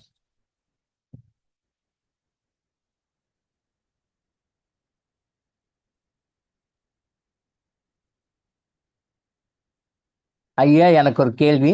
எதையுமே பணம் கொடுத்து வாங்க இயலாத மக்கள் இருக்கத்தான் செய்கிறார்கள். அவர்களுக்கு எதையோ பொருள் வாங்க எப்படி வாங்க முடியும்? ஐயா, எனக்கு ஒரு கேள்வி. எதையுமே பணம் கொடுத்து வாங்க இயலாத மக்கள் இருக்கத்தான் செய்கிறார்கள். அவர்களுக்கு எதையோ பொருள் வாங்க எப்படி வாங்க முடியும்? நல்ல கேள்வி. நாம நினைக்கிறோம், நம்ம பார்க்குற வியூ வேற, கடவுள் பார்க்குற வியூ வேற. நான் பலமுறை சொல்லியிருக்கேன், ஒரு மனிதனுக்கு ஒரு கஷ்டத்தை கடவுள் கொடுக்குறார் அப்படின்னு சொன்னா அந்த பிரச்சனையிலிருந்து வெளியே வருவதற்கான வழிகளை உருவாக்கி வைத்து விட்டுத்தான் பிரச்சனையை கொடுப்பார். அது அமெரிக்க ஜனாதிபதியா இருந்தாலும் சரி, இவருக்கு சாதாரண ஒரு தெருவில் பிச்சை எடுக்கிறதுக்கும் சரி. இப்ப அமெரிக்க ஜனாதிபதி ட்ரம்ப் அந்த வெரிகோசிஸ் வெயின் சம்பந்தப்பட்ட ஒரு பிரச்சனையால சஃபர் ஆயிட்டு இருக்காரு, ரொம்ப சஃபர் ஆயிட்டு இருக்காரு. மீட்டிங் கூட அட்டன் பண்ண முடியல, கஷ்டப்படுறாரு. கால் பெயின்ல பப்ளிக் மீட்டிங்ல கூட ரொம்ப அவஸ்தப்படுறாருன்னு சொல்லிட்டு ஒரு மெசேஜ், லாஸ்ட் வீக் மெசேஜ். அப்ப அவருக்கு அந்த நோய் இருக்கு அப்படின்னு சொன்னா அந்த நோயை உருவாக்குவதற்கான வழிகளை கடவுள் கொடுத்து தான் நோயை கொடுக்குறாரு. இயற்கையான சித்த ஆயுர்வேத முறைகள்லையும் மற்ற ட்ரெடிஷனல் மெடிக்கல் சிஸ்டத்திலையும் இந்த வெரிகோஸ் வெயினை குணப்படுறதுக்கான அருமையான வழிகள் இருக்கு. பர்மனண்டா கியூர் பண்ணிடலாம், சர்ஜரியே போக தேவையில்ல, பர்மனண்டா போக தேவையில்ல. சாரி, பர்மனன்ட் கியூர் கிடைக்கும். பர்மனன்ட் கியூர் கிடைக்கும். டெம்பரரி கியூர் கிட்ட பர்மனண்டா கியூர் ஆகும். இது ட்ரம்ப்புக்கு தெரியுமா தெரியாதா? தெரியாது, ட்ரம்ப்புக்கு தெரியாது. அப்படியே ட்ரம்ப்புக்கு தெரிஞ்சாலும் அவருக்கு இருக்க அந்த மெடிக்கல் டீம் இருக்கு இல்லையா, அதை அவங்க அக்செப்ட் பண்ணிக்க மாட்டாங்க. அப்படியே அக்செப்ட் பண்ணிக்கிட்டாலும் அதை அவர் ஃபாலோ பண்ண ஏதாவது வகையில் இறைவன் தடை போட்டு விட்டுருவார். இதான் மேட்ரு. இப்போ சாதாரண இங்கே இருக்கிற மக்கள், சென்னையில் இருக்கிற மக்கள் வெரிகோஸ் வெயினுக்காக வராங்க, டாக்டர் கிட்ட வராங்க, ட்ரீட்மெண்ட் கொடுக்குறோம், அவர் சரியாயிடுறார். ஓகே. பட் அதே அமெரிக்க ஜனாதிபதி ட்ரம்ப்புக்கு இதே பிரச்சனை தான் இருக்கு, பட் அவர் சஃபர் ஆயிட்டு இருக்கார். ஏன்? சாதாரண மக்கள் சென்னையில் டாக்டர் இளங்கோ மீட் பண்ணி ட்ரீட்மெண்ட் எடுத்து வெரிகோஸ் வெயினை சர்ஜரி இல்லாமல் சரி பண்ணிக்கிறாங்க. பண்ணியிருக்கோம், நிறைய பேர் பண்ணியிருக்கோம். 98 டைம் ஆப்ரேஷன் பண்ணவருக்கு பண்ணியிருக்கோம். 98 டைம்ஸ் இதே பிரச்சனையினால பாதிக்கப்பட்டு இதே பிரச்சனை 98 டைம் ஆப்ரேஷன் பண்ணி 99th டைமு அவர் சர்ஜரி பண்ணணும்னு சொல்லிட்டு போர்ட்ரஸ்ட் ஹாஸ்பிட்டல், சென்னை போர்ட்ரஸ்ட் ஹாஸ்பிட்டலில் ட்ரீட்மெண்ட் பண்ணணும், சர்ஜரி பண்ணணும் சார், வேறு வழியே இல்லை அப்படின்னு சொல்லும்போது, என்ன சார் கிரிக்கெட் மேட்சா செஞ்சுரி அடிக்கிறதுக்கு, இதுதான் அடுத்து போனால் நோராதரா பண்ண சொல்லிங்க போல இருக்கு, வேண்டாம்னு சொல்லி வரும்போது எப்படியோ மாற்று முறைகளில் ஏதோ தெரிஞ்சு நம்மளை பற்றி கேள்விப்பட்டு இப்போ டி நகர் வந்தார். அப்போ அவருக்கு ட்ரீட்மெண்ட் கொடுத்தோம். கிட்டத்தட்ட ஒரு 6 மாதம் ஆச்சு. டோட்டலாக சுத்தமாக சரியாக போச்சு. உடம்பெல்லாம் பார்த்தீங்கன்னா இங்கே பார்த்தாலும் வடுவடுவாக இருக்கும். 98 டைம்ஸ் முடிஞ்சு ஆப்ரேஷன் பண்ணியிருக்காருன்னா பார்த்துங்க. வெரிகோஸ் வெயினுக்கு மட்டும் எங்கே சுருண்டுக்குதோ கட் பண்ணிட்டு ஆப்ரேஷன், எங்கே சுருண்டுக்குதோ கட் பண்ணி ஆப்ரேஷன், எங்கே சுருண்டோ கட் பண்ணி ஆப்ரேஷன். அப்போ சாதாரண சென்னையில் அரும்பாக்கத்தில் வசிக்கின்ற போர்ட்ரஸ்டில் ஒர்க் பண்ணுற ஒரு ஸ்டாஃப், ஒரு யூனியன் லீடர் அவர். அவருக்கு இதே ப்ராப்ளம், ட்ரம்ப்புக்கு என்ன ப்ராப்ளமோ அதே ப்ராப்ளத்தை அவர் சரி பண்ணிட்டார், ஆரோக்கியமா இருக்கார். அப்ப அவருக்கு அந்த கொடுப்பனை இருக்கு, அமைப்பு இருக்கு. பட் அதே அமெரிக்க ஜனாதிபதிக்கு அந்த அமைப்பு இல்லை, அவர் சஃபர் ஆகிட்டு இருப்பார். ஏன்? இந்த விஷயம் அவருக்கு தெரியாது, இந்த விஷயத்தை போய் நாமளும் அவருக்கு போய் சொல்ல போறது இல்லை, இந்த விஷயம் அவருக்கு போகாது, தெரியாது. அப்படியே தெரிஞ்சு இப்படி பண்றாங்கனாலும் அவருக்கு அந்த மெடிக்கல் டீம் வந்து அலோவ் பண்ண மாட்டாங்க, இதெல்லாம் நம்ப மாட்டாங்க, செய்ய மாட்டாங்க. ஆங்கில முறை மருத்துவம் தான் சிறந்தது, அதான் உயர்ந்தது, இப்படி பண்ணணும் அப்படி பண்ணணும், செடேட்டிவ்ஸ் மருந்து கொடுப்பாங்க, நல்ல ஹெவி பார்த்து கொடுப்பாங்க, அது சைடு கொடுக்கும், சர்ஜரி பண்ணுவாங்க, இப்படிதான் போகும். அப்படியே அவரே அதை உணர்ந்து, அப்படி இல்லை இந்தியாவில் இப்படி ஒரு ட்ரீட்மெண்ட் இருக்கான், சித்தாவில் இருக்கான், ஆயுர்வேதாவில் இருக்கான், ஆனால் அந்த மாற்று முறை மருத்துவங்கள்ல, மாற்று முறை மருத்துவம் தவறு, ட்ரெடிஷனல் மெடிசன் தான் சொல்லணும். நிறைய பேர் மாற்று முறை மருத்துவம், ஆங்கில முறை மருத்துவம் தான் மாற்று முறை மருத்துவம், ஆல்டர்னேட்டிவ் தெரப்பின்னா ஆங்கில முறை மருத்துவம் தான் ஆல்டர்னேட்டிவ் தெரப்பி. பட் இது எல்லாமே ட்ரெடிஷனல் தெரப்பி. அந்தந்த நாடுகளில் அந்தந்த சூழ்நிலைகளில் அந்தந்த கண்டிஷன்ல இறைவன் அவங்கவுங்களுக்கு ஒரு ஞானத்தை கொடுத்து ஒரு வைத்திய முறை கொண்டு கொடுத்தார். அதுதான் ட்ரெடிஷனல் மெடிசன்ஸ் அப்படின்னு சொல்றோம், பாரம்பரிய மருத்துவ முறைகள். பாரம்பரிய மருத்துவ முறைகள் தான் இந்த மாதிரி நோய்களுக்கு முழுமையான நிவாரணத்தை கொடுக்க முடியும். அந்த மாற்று முறை மருத்துவம் அது பேர் சொல்லி திருப்பி சொல்லாதீங்க, மாற்று முறை மருத்துவம் ஆங்கில முறை மருத்துவம், ஆல்டர்னேட்டிவ் தெரப்பின்னு சொல்லி ஆங்கில முறை மருத்துவம் தான் சொல்ல முடியும். ஆல்டர்னேட்டிவ் சிஸ்டம்னு சொல்லிட்டு சித்தா, ஆயுர்வேதா, யுனானி, அக்குபஞ்சர், யூனிவர்சிட்டி சொல்லாதீங்க, அது தவறு, மாத்திக்கணும். நாம அந்த வேர்டை வந்து மாத்திக்கணும். ஸோ அந்த ட்ரெடிஷனல் விஷயத்துக்கெல்லாம் அவர் வரமாட்டாரு, அப்படியே வந்தாலும் அவர் சுத்திக்கிறவங்க விட மாட்டாங்க. அப்போ அவர் இந்த லைஃப்ல சஃபர் ஆகிட்டாங்க, அவருடைய கர்மம் அப்படி தான் அழிப்பார். அப்போ யாருக்கு அந்த நோய் குணமாகணும்னு அமைப்பு இருக்கோ அந்த டைம்ல தான் அவங்க வந்து அமெரிக்க ஜனாதிபதியா இருந்தாலும் சரி, சாதாரணங்களா இருந்தாலும் சரி, அந்த இறைவன் அந்த அமைப்பு கொடுப்பா அவங்க சரி பண்ணிக்கலாம். ஸோ இதுல வந்து கர்மா தான் மிக முக்கியமான விஷயம், கர்மா தான் வந்து மிக முக்கியமான ரோலை எடுத்துக்குது. ஸோ இங்கே எதுக்காக இது சொல்ல வந்தேன்னா, பணம் கொடுத்து வாங்குகிற மக்கள் இருக்கிறார்கள் அப்படின்னு நீங்க நினைக்கிறீங்க, உங்களுடைய வியூல அப்படி இருக்கு. பட் இறைவன் ஏதாவது ஒரு வழி கொடுத்திருப்பார், இறைவன் ஏதாவது ஒரு வழி கொடுத்திருப்பார்.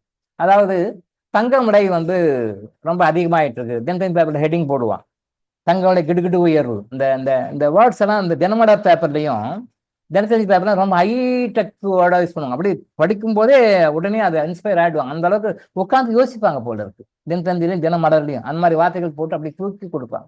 கிடுகிடு உயர்வு, வரலாறு காணாத உயர்வு அப்படி போடுவாங்க.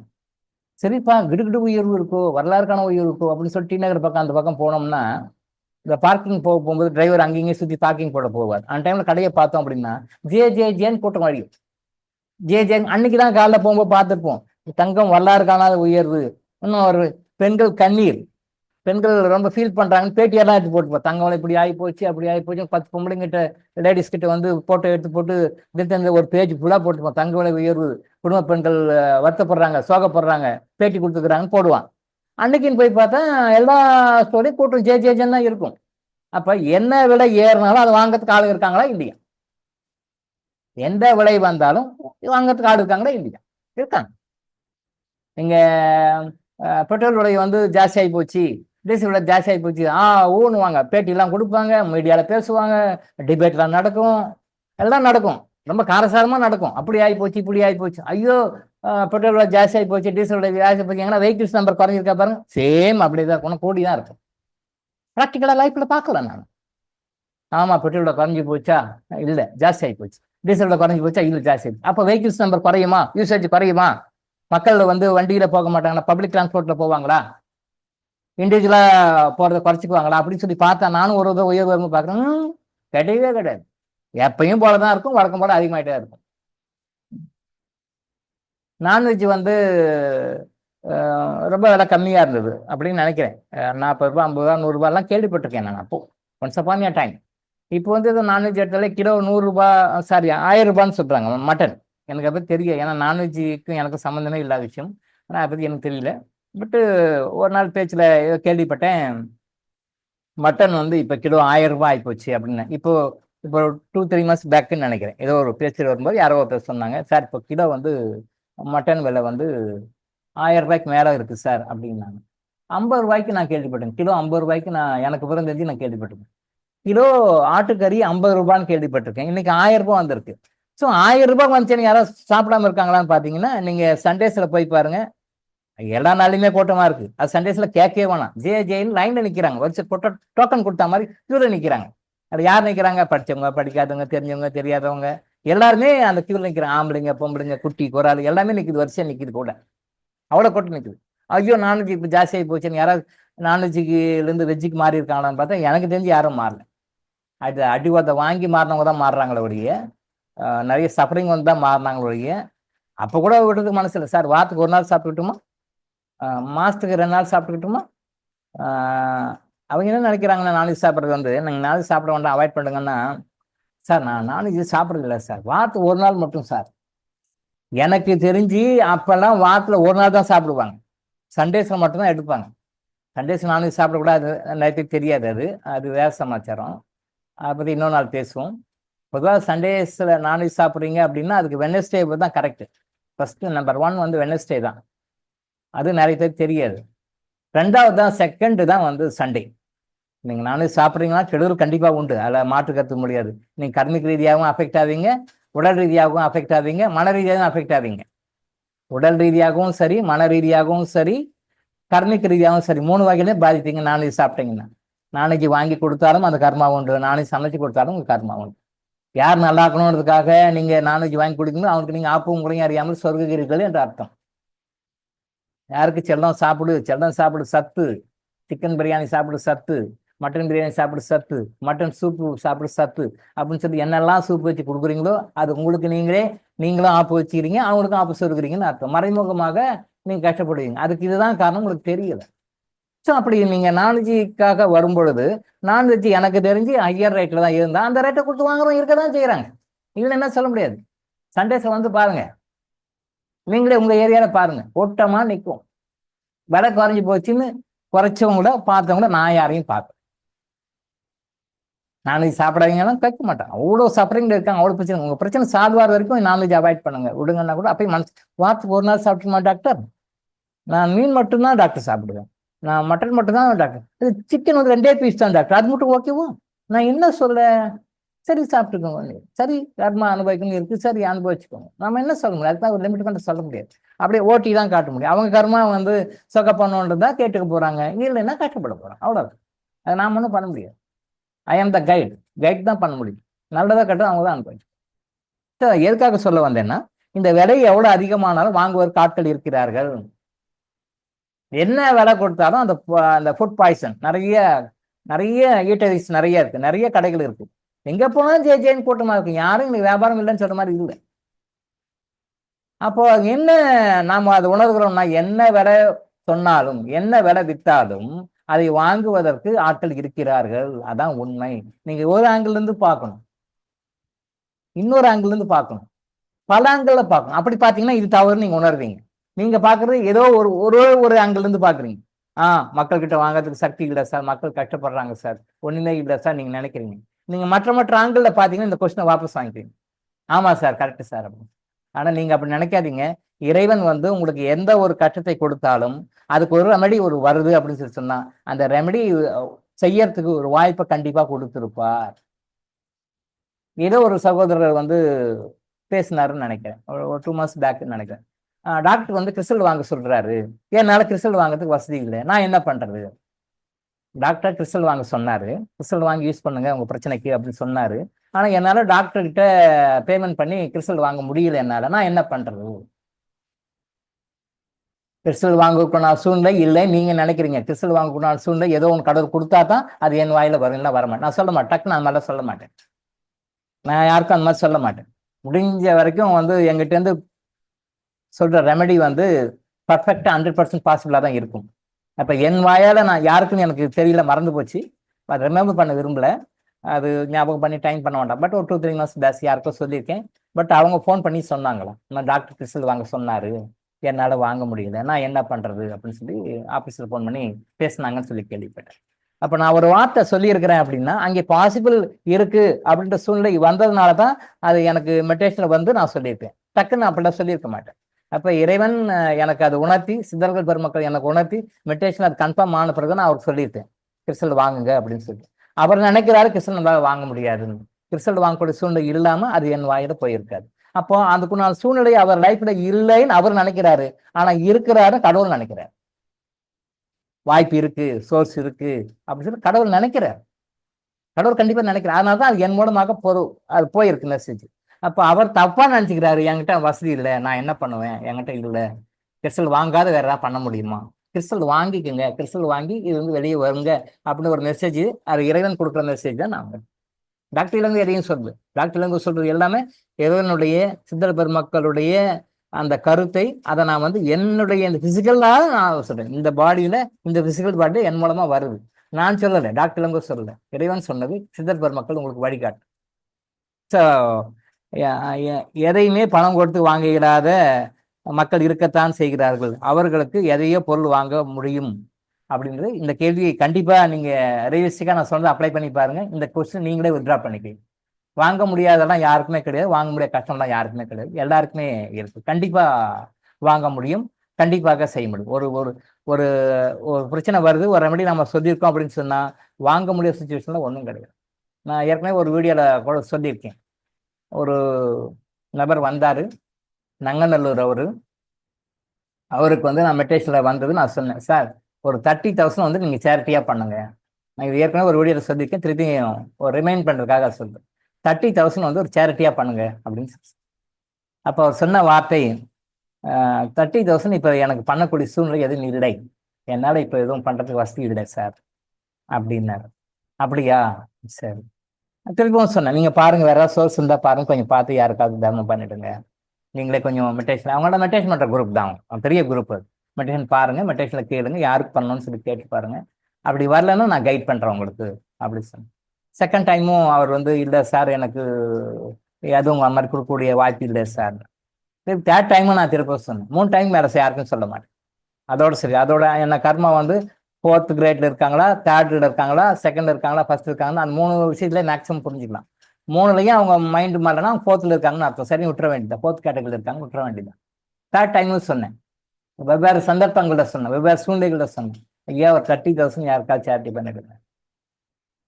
எங்களுக்கு சார் என்கிட்ட வாய்ப்பே எதுவும் இல்லை, இப்போ ரொம்ப டைட்டில் இருக்கேன், எனக்கு வரவு செலவு சரியா இருக்கு, கமிட்மெண்ட் கரெக்டாக இருக்கு, பென்ஷன் வாங்குறவர் எனக்கு கரெக்டாக இருக்கு. ஓகே சரி சார் விட்டுட்டேன். Okay right. அதுக்கு பிறகு கிட்டத்தட்ட ஒரு 6 மாதம் கழித்து அவருக்கு ஒரு யூரினரி பிளாடர்ல ஒரு சில பிரச்சனை, கல் வந்துச்சு, யூரின் அடைச்சிக்கிச்சு. யூரின் போகல. யூரின் போகணும்னு தோணுது, ஆனால் யூரின் போக மாட்டேங்குது, அப்படியே கை காலெல்லாம் வீங்குது, வலிக்குது, அவரால் எந்த வேலையும் கவனிக்க முடியல. சரி, உடனே எனக்கு ஃபோன் அடிச்சிருக்காரு. அப்போ நான் இல்லை, அவுட் ஆஃப் ஸ்டேஷன், நான் வந்து கொல்லிமலை ஏரியாவுக்கு போயிட்டேன். ஹெர்பல் விஷயமா கொஞ்சம் கொல்லிமலை ஏரியாவுக்கு போயிட்டேன். 5 நாள் நான் அங்கே இருக்கேன். ஸோ இவர் இங்கே ஃபோன் அடிச்சிருக்காரு, ஆஃபீஸ் வந்து எனக்கு தகவல் சொல்கிறாங்க, பட் என்னால் அங்கேருந்து வர முடியாது, ஏன்னா அவர் பார்க்க முடியல. ஸோ அந்த 15 டேஸ் நான் அங்கே போன விஷயம், சில முக்கியமான விஷயங்கள் சித்தர்களோட, அது கிட்டத்தட்ட ஒரு 20 நாள் அங்கே இருக்க வேண்டிய கட்டாயம், நான் விட்டுட்டு வந்துட முடியாது. சித்தர்கள் தான் ரொம்ப முக்கியம். அப்போது என்னால் வர முடியாதுன்னு சூழ்நிலை. நான் என்ன சொன்னேன், நீங்கள் போய் வேற எங்கேயா போய் டாக்டர் ட்ரீட்மெண்ட் தான் எடுக்கணும், எடுத்துக்கோங்க. இல்லை சார், நான் நீங்கள் வர வரைக்கும் நான் வெயிட் பண்ணுறேன் சார் அப்படின்னாரு அவர். பட் அவரால் 2 நாளுக்கு மேலே இருக்க முடியல. ஒரு நாள் தான் பிடிச்சாரு, அதுக்கு மேலே 3ஆம் நாள் முடியல அவரால். வேற வழியே இல்லை, ஃபோன் படித்து எனக்கு திருப்பியும் ஆஃபீஸ் மெசேஜ் சொல்லி வராரு, சார் ரொம்ப வழியாக இருக்குது, கஷ்டமாக இருக்குது சார், நீங்கள் சொன்ன மாதிரி நான் வேறு போய் சார் ஏதாவது பண்ணிக்கிட்டுமா சார்? சரி ஓகே பண்ணிக்கோங்க, ஏன்னா நான் வரத்துக்கு லேட்டாகும், என்னால் வர முடியல. என்ன வர முடியாமல் ஒரு இக்கட்டான சூழ்நிலை இறைவன் ஏற்படுத்தியிருக்காரு பாருங்க. நான் வந்திருந்தேன்னா அவருக்கு ஏதாவது ஒன்று கொடுத்து ஏதாவது பண்ணி சரி பண்ணிட்டு இருப்பேன். பட் என்னால் அங்கே வர முடியாது. ஹீலிங் கொடுக்கறதுக்கு பர்மிஷன் கொடுக்கல, ஹீலிங் கொடுக்கவும் எனக்கு பர்மிஷன் கொடுக்கல. ஹீலிங்கில் சரி பண்ணிடலாம், பட் ஹீலிங் கொடுக்க எனக்கு சில பர்மிஷன் கொடுக்கல. சரி ஓகே, நேரில் வந்து சில மருந்துகள் கொடுத்து பண்ணலாம், என்ன அலோவ் பண்ணிட்டேன், நீ போக வேண்டாம், இங்கே இருந்து ஒர்க்கை முடிச்சுட்டு இதை முடிச்சுட்டு போயிடுவோம், அதனால் நான் போகல. சரி, அவர் வேறு வழி இல்லை சார், நான் போட்டுமான்னு கேட்குறேன். சரி போங்க அப்படின்ட்டு சைதாப்பேட்டையில் ஒரு ஹாஸ்பிட்டல், ஃபேமஸான ஹாஸ்பிட்டல், அந்த சென்னை சைதாப்பேட்டையில் அந்த ஹாஸ்பிட்டலுக்கு போகிறாரு, அட்மிட் ஆகுறாரு. முதல் நாள் செலவு 35,000 ரூபாய். ஃபர்ஸ்ட் டே போகிறாரு, 35,000 செலவு. அப்புறம் உடனே இம்மிடியாக வந்து நீங்கள் ஸ்டோனை ரிமூவ் பண்ண சார், இந்த பிளாடரில் வந்து அடைச்சிட்டு இருக்கு, கிட்னிலையும் ஸ்டோன் இருக்குது, பிளாடர்லையும் அடைச்சிட்டு இருக்கு, இது எடுக்கணும்னா இம்மிடியாக ரொம்ப ரிஸ்காலாம் ஆகிடும், உயிரை காப்பாற்ற பெரிய விஷயமா இருக்கும், இம்மிடியாக பண்ணிடுங்க. பில்லு பாருங்க 35,000. சைதாப்பேட்டில் ஆர்ஜி ஹாஸ்பிட்டலில் 35,000. சரி உடனே செலவு பண்ணிட்டார். ரைட் ஓகே பண்ணிட்டு முடிச்சுட்டு உடனே இன்னும் வேறு செலவு, இது எமர்ஜென்சிக்கு கிளியர் பண்ணிட்டோம், உடனே நாளைக்கு திருப்பி பிரச்சனை வரலாம், நாளைக்கு பிரச்சனை வரலாம், ஆனால் இம்மிடியாக நீங்கள் இன்னும் வேறு சில விஷயங்கள்லாம் பண்ணணும் அப்படின்னு சொல்லிட்டு உள்ள இருக்கிற ஸ்டோனை எடுக்கிறேன், இந்த மெடிக்கேஷன் கொடுக்குறேன் அப்படின்னு சொல்லிட்டு 70,000 ரூபாய் பில்லு. 70,000 1.5 days, 1.5 நாள் 70,000 ரூபாய் பில்லு. ஓகே 70,000 ரூபாய் பண்ணிட்டு அப்புறம் கிளியர் ஆகிட்டு வீட்டுக்கு வந்துட்டார். திரும்பவும் பிரச்சனை வரும், ஆனால் திரும்ப ட்ரீட்மெண்ட் எடுக்கணும் அப்படின்னு சொல்லி வார்ன் பண்ணி அமைச்சிருக்காங்க. நீங்கள் கேர்லெஸ்ஸாக இருக்கக்கூடாது, இப்போ எப்போ ஸ்டோன் வர ஆரம்பிச்சோம் அடிக்கடி ஃப்ரீக்வெண்ட்டாக வரும்னு சொல்லிட்டு அவங்க விசிட்டிங் கார்டு, அந்த கூப்பன் இதெல்லாம் சொல்லி கொடுத்து நீங்கள் அடுத்த தடவை வந்தீங்கன்னா உங்களுக்கு சலுகைகள்லாம் கொடுக்கணும்னு சொல்லிட்டு கூப்பன்லாம் கொடுத்து இதை வந்துட்டுருக்காங்க. சரி, அப்புறம் தானே அதுக்கு பிறகு ஆஃப்டர் 20 டேஸ் வந்த பிறகு அப்பாயின்மெண்ட் கேட்டாரு. உடனே கொடுக்க முடியல, 1 வீக் கழிச்சு தான் கொடுக்க முடியுது. அப்புறம் 1 வீக் கழிச்சு வந்தார், கிட்டத்தட்ட 1 மந்த் கழிச்சு வந்தார். ஐயா திருப்பி ரீசெக்கப்புக்கு வர சொல்லியிருக்காங்க. நான் இந்த ரொம்ப பாடுபட்டேன். அவர் சொல்றாரு பாருங்க, நீங்க சொன்னீங்க ஒரு 30,000 ரூபாய் கொடுங்கன்ட்டு, அப்பவே சொல்லியிருந்தா நான் போயிட்டு இருப்பேன். ஒரு 30,000 ரூபாயோட போயிட்டு இருக்கோம். நீங்க சொன்ன மாதிரி ஏதாவது ஆசீர்வாதமா திருப்பியாவது வந்திருக்கும். அவர் சொன்ன வார்த்தை, நான் சொல்லல. அவர் சொல்றாரு, நீங்க 30,000 ரூபாய் சேரிட்டி பண்ணுங்கன்னு சொன்னீங்க. நான் 30,000 ரூபாய் பண்ணியிருந்தா பரவாயில்ல. நீங்க அடிக்கடி சொல்லுவீங்களே கொடுத்த பணம் திருப்பி வரும், கொடுத்த பணம் திருப்பி வரும்னு, அந்த பணம் திரும்பியாவது வந்திருக்கும். திடீர்னு ஒரு 1.5 நாள்ல 70,000 ரூபாய் செலவு பண்ண வேண்டியதா போச்சு. அந்த 70,000 ரூபாய் செலவு பண்ணிட்டும் ஏதோ அப்படி இருக்கன ஒழிய அது ஃபுல்லு சாட்டிஸ்ஃபைட் இல்லை. எனக்கு அப்பப்போ அந்த பிரச்சனை தான் இருக்கு. பட் திருப்பி ரீசெக்கப் வர சொல்லியிருக்காங்க. அந்த நரகத்துக்கெல்லாம் நான் போக மாட்டேன். நீங்க ஏதாவது ஒன்று பண்ணி எனக்கு திருப்பி போக மாதிரி பண்ணி விட்டுடுங்க டாக்டர்னாரு. அப்போ சொன்னாரு, 30,000 ரூபாய் நீங்க கொடுத்துருந்தா ஆயிருந்திருக்கும். அந்த 30,000 ரூபாய்க்கு ஆசீர்வாதமாக திருப்பியாவது வந்திருக்கும், கொடுத்த பணம் வந்திருக்கும், இல்லை பல மடங்காக வந்திருக்கும். இப்போ அது இல்லை. போனது தான் 70,000 அந்த ஹாஸ்பிட்டலுக்கு. போனது தான். கஷ்டப்பட்டது தான் மிச்சம், பொழப்பு கட்டது தான் மிச்சம். பையன் லீவு போட்டுட்டு சேலரி கிடையாது, லீவ் போட்டு என் கூட இருந்தது தான் மிச்சம். அந்த 1.5 நாள் லீவு கிடையாது. ஏன்னா லீவெல்லாம் ஃபுல்லாக அவைல் பண்ணிட்டாங்க. ஏன்னா அவங்க பிரச்சனைக்கு ஒரு அவங்க பையனுக்கு ஒரு பிரச்சனைன்னு சொல்லிட்டு அவங்க வேறு ட்ரீட்மெண்ட், அவங்க லீவே கிடையாது. லாஸ் ஆஃப் ஒரு நாள் லீவ் போட்டாலும் சேலரி கட்டு. சரி, அப்போ 30,000 ரூபாய் இல்லை நீங்களே, இப்போ மட்டும் எப்படி 70,000 ரூபாய் எப்படி நீங்கள் வந்து செலவு பண்ணீங்கன்னு கேட்டேன். அப்போ சொன்னார், மகனுடைய கிரெடிட் கார்டை ஸ்வைப் பண்ணி போட்டேன். நல்லா பார்த்துக்கோங்க, மகனுடைய கிரெடிட் கார்டில் நான் சொல்லி ஸ்வைப் பண்ணி காசு எடுத்து கட்டினேன் அப்படின்றார். அப்போ மகனுடைய கிரெடிட் கார்டில் ஸ்வைப் பண்ணி உங்களால பணத்தை செலவு பண்ண முடியும்ன்றது இறைவனுக்கு தெரியும். இறைவனுக்கு தெரியும் உன்னுடைய மகனுடைய கார்டை ஸ்வைப் பண்ணி, அது that is credit card. Credit கார்டாக இருந்தாலும் கூட அந்த கிரெடிட் கார்டை பயன்படுத்தி உன்னால் 70,000 ரூபாய் பணத்தை எடுக்க முடியும். இறைவன் தெரிஞ்சினாலும் செலவு வைக்கிறார். ஆனால் அந்த 30,000 ரூபாய் உன்னால் எடுக்க முடியும்ன்றது அவருக்கு தெரியும். இவர் அக்செப்ட் பண்ணிக்கலாம். எனக்கு வேற சோர்ஸ் இல்லை, கையில் பணம் எதுவும் இல்லை. ரைட், ஓகே, 30,000 ரூபாய் நான் தர்மம் கொடுக்கறதுக்கு இல்லை சார், என்னால் இல்லைன்ட்டார். அப்போ இறைவன் வைக்கிறார், அப்படியா, கொடுக்கலையா, உன்னை எப்படி கொடுக்க வைக்கிறேன் பார். திரும்ப அடிக்கடி சொல்லணும் இல்லையா, எந்த ஜென்மத்தில் எந்த மாதிரி காலகட்டத்தில் எந்த மாதிரி ஒரு சூழ்நிலையை உங்களுக்கு உருவாக்கினா நீங்கள் அடங்குவீங்களோ அது கொடுப்பார்.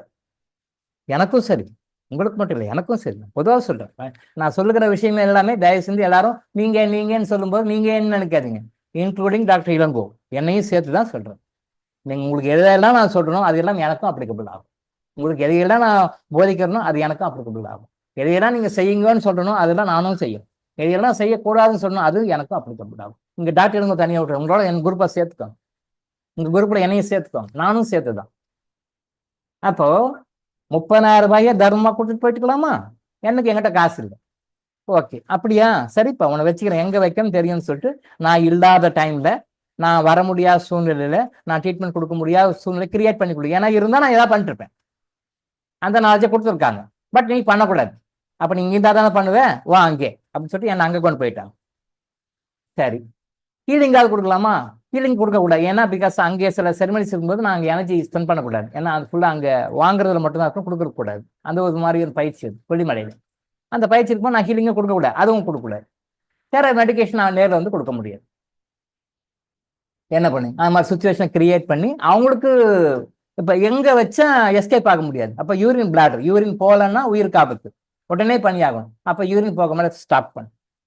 அப்போ பண்ண வச்சு ஹாஸ்பிட்டல் போய் அட்மிட் பண்ணி, அங்கே போய் எனக்கு 30,000 முதல்ல கட்டு அட்மிஷன் ஆகும்போதே கட்டு, அதுக்கு மேலே மற்றதெல்லாம். அப்போ எப்படி பணம் வருது?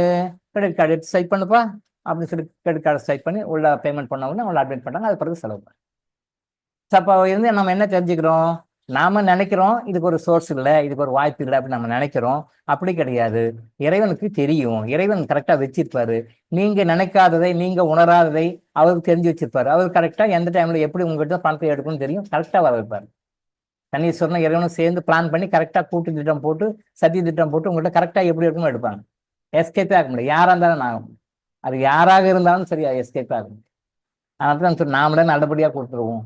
எதுக்கு அடி உதை வாங்கிட்டு பனிஷ்மெண்ட் வாங்கிட்டு நம்ம கொடுக்கணும், நாமளா கொடுக்கணும். அது கடமை, மனிதனுடைய கடமை. எத்தனை பேர் இதை செய்றீங்க? இந்த ஆடி அமாவாசைக்கு எத்தனை பேர் தர்மம் பண்ணீங்க? ஒரு அமைப்பு இருக்கு, உங்களுக்கே தெரிஞ்சிருக்கும்னு நினைக்கிறேன். மிராக்கிள் மார்னிங் சொல்லிட்டு 5 to 6 நம்மள மாதிரி கிளாஸ் எடுக்கிறாங்க. கோவையில் சசிகுமார்னு நினைக்கிறேன், நம்ம குரூப்ல கூட அட்டன் பண்ணிக்கிட்டீங்கன்னு நினைக்கிறேன், அப்போ தெரியும்னு நினைக்கிறேன். பட் அந்த குரூப்பில் என்ன கண்டிஷன் அப்படின்னா ஆம்வே ப்ராடக்ட்ஸ் வந்து டிஸ்ட்ரிபியூட் பண்ணணும். கம்பல்சரியாக ஆம்வே ப்ராடக்ட் வந்து நல்ல விஷயங்கள் சொல்கிறாங்க, நல்ல குரூப் தான். பட் அவங்களோட கண்டிஷன் என்ன அப்படின்னா அதில் வந்து கம்பல்சரியாக எவ்ரி மந்த்து வந்து ஆம்வே ப்ராடக்ட் குறைஞ்சபட்சம் ஒரு 5000 ரூபாய்க்கு குறையாமல் வாங்கணும். எவ்ரி மந்த் அந்த கிளாஸ் அட்டன் பண்ணுறவங்க கம்பல்சரியாக மினிமம் 6000க்காக அந்த ஆம்வே ப்ராடக்ட்ஸ் கம்பல்சரியாக வாங்கணும். அவங்க வாங்கி கன்சியூம் பண்ணணும், அவங்க வாங்கி யூஸ் பண்ணணும், அதை சேல் பண்ணணும். அவங்க வாங்கி சேல் பண்ணாலும் சரி, அவங்க சாப்பிட்டாலும் சரி. அவங்க என்ன சொல்லுவாங்க அந்த குரூப்பில் வந்து, நீங்கள் முதல்ல கண்டிப்பாக சாப்பிடுங்க, ஆம்வே ப்ராடக்ட்ஸை வாங்கி நல்ல ப்ராடக்ட்ஸ், குவாலிட்டியான ப்ராடக்ட்ஸ் நீங்கள் வாங்கி சாப்பிடுங்க, நீங்கள் ஃபஸ்ட்டு யூஸ் பண்ணுங்க, அதுக்கு பிறகு மற்றவங்களுக்கும் வாங்கி கொடுங்க, நீங்கள் வந்து டிஸ்ட்ரிபியூட்டர் மாதிரி நீங்கள் வியாபாரமும் பண்ணுங்க அப்படின்னு சொல்லுவாங்க அந்த குரூப். அது அவங்க டெய்லி கிளாஸ் எடுப்பாங்க. நல்ல சிஸ்டம் தான், நல்ல முறை தான். ஆம்வே ப்ராடக்ட்ஸ் எல்லாம் வாங்கி சாப்பிட்டோம்னா எவ்ரி மந்த் நம்ம வந்து 10,000 15,000 அதுக்காக செலவு பண்ணணும். நல்ல ஹெல்த் தான் இருக்கும், தவறு கிடையாது, நல்ல சிஸ்டம் தான். பட் அதில் வந்து ஒரு கண்டிஷன் வச்சிருப்பார். எவ்ரி மந்த் வந்து அவங்க சேரிட்டி பண்ணணும். எவ்ரி மந்த் 10% அவங்க இன்கம் வந்து 10% சேரிட்டி பண்ணணும். அந்த டிஸ்ட்ரிபியூட்டர்ஸ், அந்த குரூப்பில் இருக்கிறவங்க, அந்த கிளாஸ் அட்டன் பண்ணுறவங்க எல்லாமே எவ்ரி மந்த் வந்து லாஸ்ட் வீக்கில் ரிப்போர்ட் கொடுக்கணும். அவங்களுக்கு, அவங்களுடைய அந்த குரூப் அட்மினுக்கு ரிப்போர்ட் கொடுக்கணும். நான் இந்த மாதம் வந்து இவ்வளோ பணம் சேரிட்டி பண்ணேன், இவ்வளோ பண்ணேன் அப்படின்னு சொல்லிட்டு பண்ணுறேன். அது மாதிரி பண்ணும்போது மாதம் அவங்க வந்து கிட்டத்தட்ட ஒரு 5 கோடியிலேருந்து 10 கோடி வரைக்கும் பண்ணுறாங்கன்னு நினைக்கிறேன். 5 crores to 10 crores அவங்க நிறைய எவ்ரி மந்த் சேரிட்டி பண்ணுறாங்க. 10% இன்கம் வந்து சேரிட்டி பண்ணுறாங்க. அதில் அந்த மீட்டிங்கில், மந்த்லி மீட்டிங்கில் சண்டேஸில் ஸ்பெசிஃபிக்காக அவங்களெல்லாம் யாரெல்லாம் போன மாதம் வந்து சேரிட்டி பண்ணாங்களோ, டொனேஷன் கொடுத்தாங்களோ அவங்களையெல்லாம் ஹானர் பண்ணுவாங்க. அவங்க நேம் சொல்லி, இன்னார் இவ்வளோ டொனேஷன், இவங்க இவ்வளோ கொடுத்துருக்காங்க, இத்தனை லேக்ஸ் கொடுத்துருக்காங்க, இவ்வளோ இத்தனை லேக்ஸ் கொடுத்துருக்காங்க, இவ்வளோ இத்தனை லேக்ஸ் கொடுத்துருக்காங்க. ஸோ டோட்டலாக இத்தனை மெம்பர்ஸ் வந்து இத்தனை கோடி கொடுத்துருக்காங்க, நம்மளுடைய அமைப்பின் மூலமாக இவ்வளோ தர்மம் பண்ணியிருக்கிறாங்க அப்படின்னு சொல்லிட்டு ஒரு கொடுக்கும். நல்ல விஷயம்தான், நல்ல விஷயம்தான். பட்டு ஆம்வே பிஸ்னஸ் பண்ணி சம்பாதிக்கணும். Amway products every month 5 to 6,000, minimum 5 to 6,000 வரும். நீங்கள் வாங்கி யூஸ் பண்ணணும். ஒரு நபருக்கே அவ்வளோ ஆகும். வீட்டில் அத்தனை பேருக்கு வாங்கினீங்கனாலும் கிட்டத்தட்ட அரௌண்ட் 30,000 பக்கம் வரும். வீட்டில் ஒரு 4 பேர் 5 பேர் இருக்கிறாங்கன்னா every month you have to purchase Amway products for nearly 30,000, 25,000, 30,000 வரும். அது அவங்களுடைய ஃபேமிலியினுடைய மெம்பர்ஸை பொறுத்து மாறும். ஸோ அவங்களும் வாங்கி கன்சியூம் பண்ணணும், மற்றவங்களுக்கும் வாங்கி கொடுக்கணும். ஸோ வர்ற வருமானத்தில் வந்து 10% கம்பல்சரி சேரிட்டி பண்ணணும். நியர்லி 5 to 10 crores மாதிரி எவ்ரி மந்த் ஸ்டார்ட் பண்ணுறாங்க. அவங்கள ஒரு சண்டேல மீட்டிங்கில் மந்த்லி 1 time அவங்க பேரெல்லாம் சொல்லி அவங்களை ஹானரும் பண்ணுறாங்க. நல்ல விஷயம், தப்பு இல்லை, நல்ல விஷயம். பட் அந்த மாதிரியான நடைமுறைகள் நம்ம இதில் கிடையாது. நீங்கள் கம்பல்சரியாக இதை பண்ணணும், கம்பல்சரி செய்யணும் அப்படின்லாம் கிடையாது. இது வந்து டோட்டலி ஃப்ரீ தான். வந்தா வாங்க, போனா போங்க, கேட்டுக்கினா கேட்டுக்கோங்க, கேட்டுக்கினா விட்டுடுங்க. உங்களுக்கு சரின்னு பட்டா ஃபாலோ பண்ணுங்க, சரின்னு ஃபாலோ பண்ணா விட்டுடுங்க. ரிக்வஸ்ட் மட்டும் பண்ணுங்க. இந்த மாதிரி ஒரு நல்ல விஷயம் இருக்கு, 4 பேர் சொல்லுங்க. தினமும் ஒரு 2 பேருக்கு 4 பேருக்கா சொல்லுங்க. அவங்க கர்மா நல்லா இருந்தா அவங்க அதை வந்து அவங்க பிடிச்சிக்குவாங்க. அந்த கர்மா உங்களுக்கு சேரும். அவங்க வாழ்க்கையில சுகப்படுறாங்க, அவங்க நல்லா இருக்கிறாங்கன்னா அந்த கர்மா வந்து உங்களுக்கு சேரும். இல்லைன்னா அதை விட்டுடுவாங்க. ஒரு 2 டைம் சொல்லுங்க, 3 டைம் சொல்லுங்க. ஜஸ்ட் சொல்லுங்கன்ற ஒரு ரிக்வஸ்ட் தான் வைப்போம். அது கூட ஜஸ்ட் ரிக்வஸ்ட் தான். உங்களால நீங்க முடிஞ்ச வரைக்கும் இந்த மெசேஜை கன்வே பண்ணுங்க, மக்களுக்கு சொல்லுங்க. இந்த கர்மாவை பத்தி சொல்லி ஒரு புரிதல் வந்து அவங்க கற்றிருந்து அவங்க வெளியே போனாங்கன்னா அந்த தர்மம், அந்த புண்ணியம் உங்களுக்கு பல ஜென்மங்களுக்கும், இந்த ஜென்மம் இல்லை, பல ஜென்மங்களுக்கும் உங்களுக்கும், உங்களுடைய சார்ந்தவர்களுக்கும், உங்களுடைய வாரிசுகளுக்கும் அது வரும். அதை நீங்க சொல்லுங்கன்னு சொல்லுங்க. மற்றபடி டேர்ம்ஸ் அண்ட் கண்டிஷன்லாம் கிடையாது. இவ்வளோ வாங்கு, இவ்வளோ செய்ய, இவ்வளோ பண்ணு அப்படின்னு தான் டேர்ம்ஸ் அண்ட் கண்டிஷன்லாம் கிடையாது. அப்போ அவங்கள்ட்ட நாம எடுக்க வேண்டிய டேக் அவே மெசேஜ் என்ன, சேரிட்டி பண்றாங்க எவ்ரி மந்த். பட் இங்கே வந்து நம்ம சேரிட்டி பண்ணுங்கன்னு சொல்லுவோம், ஃபாலோ அப்பெல்லாம் பண்ண மாட்டோம். நீங்க சேரிட்டி பண்ணுங்க, இன்ன நேரம் பண்ணுங்க, இன்ன நேரம் பண்ணி தெரிஞ்சவங்களுக்கு பண்ணுங்க. அப்படி உங்களுக்கு தெரியலன்னா இன்விடேஷன் உங்களால் கைடன்ஸ் எடுக்க முடியல, நம்ம கைட் பண்றோம், ஹெல்ப் பண்றோமோ ஒழிய மற்றபடி ப்ரெஷர்லாம் ரொம்ப கொடுக்க மாட்டோம். பட் அதில் கம்பல்சரியாக டொனேஷன் கொடுக்க சொல்லுவாங்க, கொடுத்தவங்களை ஹானர் பண்ணுவாங்க, அந்த லிஸ்ட்டையும் வந்து போட்டு சொல்லுவாங்க. இங்கே வந்து நீங்கள் கர்மா நல்லா இருக்கணும், நீங்கள் சுக போகணுன்னா சேரிட்டி கொடுங்க. இல்லை உங்களுக்கு அது பிடிக்கல, நானே வச்சுக்கிறேன், என் பணம் எனக்கே போதும் அப்படின்னு இருக்குன்னா சரி விட்டுடுங்க, உங்கள் சர்க்குன்னு சொல்லிட்டு உங்கள் சாய்ஸ்க்கு விட்டுடுவோம். இங்கே கம்பல்ஷன் தான் கிடையாது. கர்மா எனர்ஜிகளுக்கு கம்பல்ஷன் கிடையாது. ஜஸ்ட் அட்வைஸ் பண்ணுவோம், அவ்வளோதான். அதை வாங்கிக்கிறதும் வாங்கிக்காதும், தர்மம் செய்வதும் உங்களுடைய இருக்கும். பட் அதில் கம்பல்சரியாக நீங்கள் பண்ணுங்கன்னு சொல்லுவாங்க. ப்ரெஷர்லாம் கொடுக்கறதில்ல, அவங்களும் ப்ரெஷர்லாம் கொடுக்கறதில்ல. ஜஸ்ட் ஒரு இன்ஸ்டியூட் கொடுப்பாங்க. பட் எவ்ரி மந்த் யாரெல்லாம் டொனேஷன் பண்ணாங்களோ அவங்க லிஸ்ட்டு அந்த குரூப் அட்மின் காமிச்சு, அந்த குரூப் அட்மின் வந்து அந்த சசிகுமார் பிரதர் காமிச்சு டோட்டலாக வந்து அந்த சசிகுமார் பிரதர் வந்து லிஸ்ட் படிப்பார். படித்து அவங்களுக்கெல்லாம் ஒரு நன்றி சொல்லுவார். கண்டிப்பாக நல்ல நல்ல முயற்சி தான். 5 to 10 crores பண்ணுறாங்க அவங்க. நல்ல விஷயம், நல்ல விஷயம். மக்கள் மனதில் வந்து இந்த சேரிட்டி பண்ணணுன்ற ஒரு இதை உருவாக்கி அதை ஃபாலோ பண்ணி மக்களுக்கு அதை அவேர்னஸ் கொடுத்து அவங்ககிட்ட இருந்து பணத்தை வர வச்சு இந்த அளவுக்கு பண்ணி கொடுத்துருக்காங்கன்னு சொல்லி பாராட்டி அவங்கள என்கரேஜ் பண்ணுறதும் வந்து நல்ல விஷயம் தான். அவர் வந்து என்ன நேரம் கொடுங்கன்னு சொல்ல மாட்டார். அவர் பொதுவாக சேரிட்டி பண்ணுங்க, உங்களுக்கு யாருக்கு தெரியணுமோ யாருக்கு பண்ணணுமோ அவங்களுக்கு நீங்கள் பொதுவாக சேரிட்டி பண்ணுங்க. பட் எவ்ரி மந்த் உங்களுடைய டோட்டல் இன்கம் என்ன வருதோ அது 10% சேரிட்டி பண்ணுங்க ஜென்ரலாக சொல்லுவேன். நாம கர்மா எனர்ஜிகளுக்கு சொல்லுவோம் பண்ணுங்க, தப்பு இல்லை, நல்லது பண்ணுங்க. பட் இன்னும் கொஞ்சம் ஸ்பெசிஃபிக்காக உங்கள் கையில் கிறிஸ்டல் இருக்கிறனால, உங்கள் கையில் மெடிடேஷன் இருக்கிறனால அந்த கிறிஸ்டல் மெடிடேஷன் இன்னும் நல்லா பயன்படுத்தி இன்னும் ஸ்பெசிஃபிக்காக யாரை கொடுங்க தெரிஞ்சு கொடுங்கன்னு சொல்லுவோம். அவங்க பொதுவாக கொடுக்குங்கன்னு சொல்லுவாங்க, நாம பொதுவாக கொடுங்க, தெரியாத போது கொடுக்குறீங்க. பட் உங்கள் கையில் கிறிஸ்டலும் உங்கள் கையில் மெடிடேஷன்ற ஒரு டெக்னிக், 2 டெக்னிக் உங்கள் கையில் இருக்கும்போது இந்த கிறிஸ்டலையும் மெடிடேஷன் ஜாயின் பண்ணி ஸ்பெசிஃபிக்காக யாருக்கு கொடுக்கணும், உங்கள் பாஸ்ட் லைஃப் கர்மால யாரெல்லாம் இன்வால்வ் ஆயிருக்காங்க அவங்கள கண்டுபிடிச்சி கொடுங்க. அது இன்னும் பலனை அதிகமாக கொடுக்கும். உங்கள் ஃபியூச்சர் லைஃப்பை பெட்டர்மெண்ட் பண்ணுறதுக்காகவும், உங்களுடைய ஃபியூச்சர் லைஃப்பை பெட்டர்மெண்ட் பண்ணுறதுக்காகவும், உங்களுடைய நம்பர் ஆஃப் பர்த்ஸை குறைக்கிறதுக்காகவும், உங்களுடைய பாஸ்ட் லைஃப்ல இருக்க கர்மாவை குறைக்கிறதுக்காகவும் யாரை செலக்ட் பண்ணி அவங்களுக்கு கொடுத்தா அந்த கர்மா வந்து உங்களுக்கு நிறைய படங்களை கொடுக்குமோ அவங்கள செலக்ட் பண்ணி கண்டுபிடிச்சி கொடுங்கன்னு நம்ம சொல்லுவோம். அது அவங்களுக்கு தெரியாது, அதனால அவங்க ஜென்ரலாக சொல்றாங்க, நாம இந்த கர்மா இருக்கிறனால கர்மா தெரிஞ்சதுனால நீங்க இப்படி கொடுங்க நம்ம சொல்லுவோம். ஸோ ஃபாலோ பண்ணுங்க, கொடுங்க. இன்னைக்கு இதோட நான் முடிச்சுக்குவோம். நாளைக்கு மீண்டும் அடுத்த வகுப்புல சந்திப்போம். சரியா? நன்றி.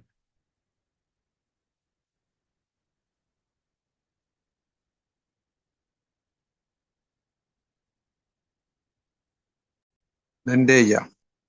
நன்றி ஐயா. நன்றி ஐயா.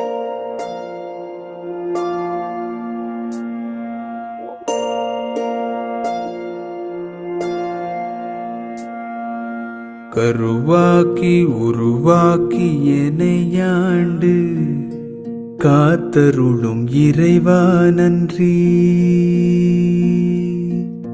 எங்கும் நிறைந்தோனே எல்லை இலாதானே, எங்கேயும் எப்போதும் என் குலம் காப்பவனே. நெஞ்சம் துணிய துணையாய் வருவாய், நேர்மறை உணர்வுகள் பெருகிடச் செய்வாய். உடலில் உறுதியை பெரிதாய் தருவாய், உனை உணரும் அறிவை என்னுள்ளருள்வாய். சுற்றமனைத்தும் காப்பவனே, செய்தொழிலில் ஏற்றம் தருபவனே, எடுத்த செயலில் வெற்றி கொடு, என் ஆற்றல் பெருகிட அருளை கொடு.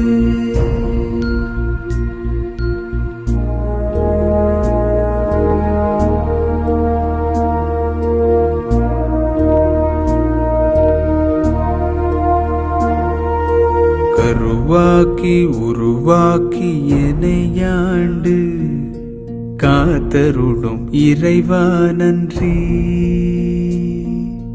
வல்லமை தந்து நீ வளர்ச்சி கொடு, அகத்திலும் புறத்திலும் மலர்ச்சி கொடு.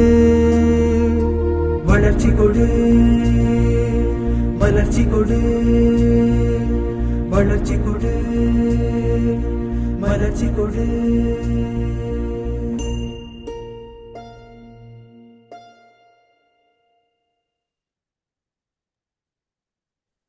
நன்றி ஐயா. நன்றி நன்றி நன்றி நன்றி நன்றி நன்றிங்க ஐயா. நன்றி ஐயா மிக்க நன்றிங்க ஐயா. நன்றி நன்றி நன்றிங்க ஐயா. நன்றி. நன்றிங்க ஐயா. Thank you sir. நன்றி. நன்றிங்க ஐயா. நன்றி. நன்றிங்க ஐயா.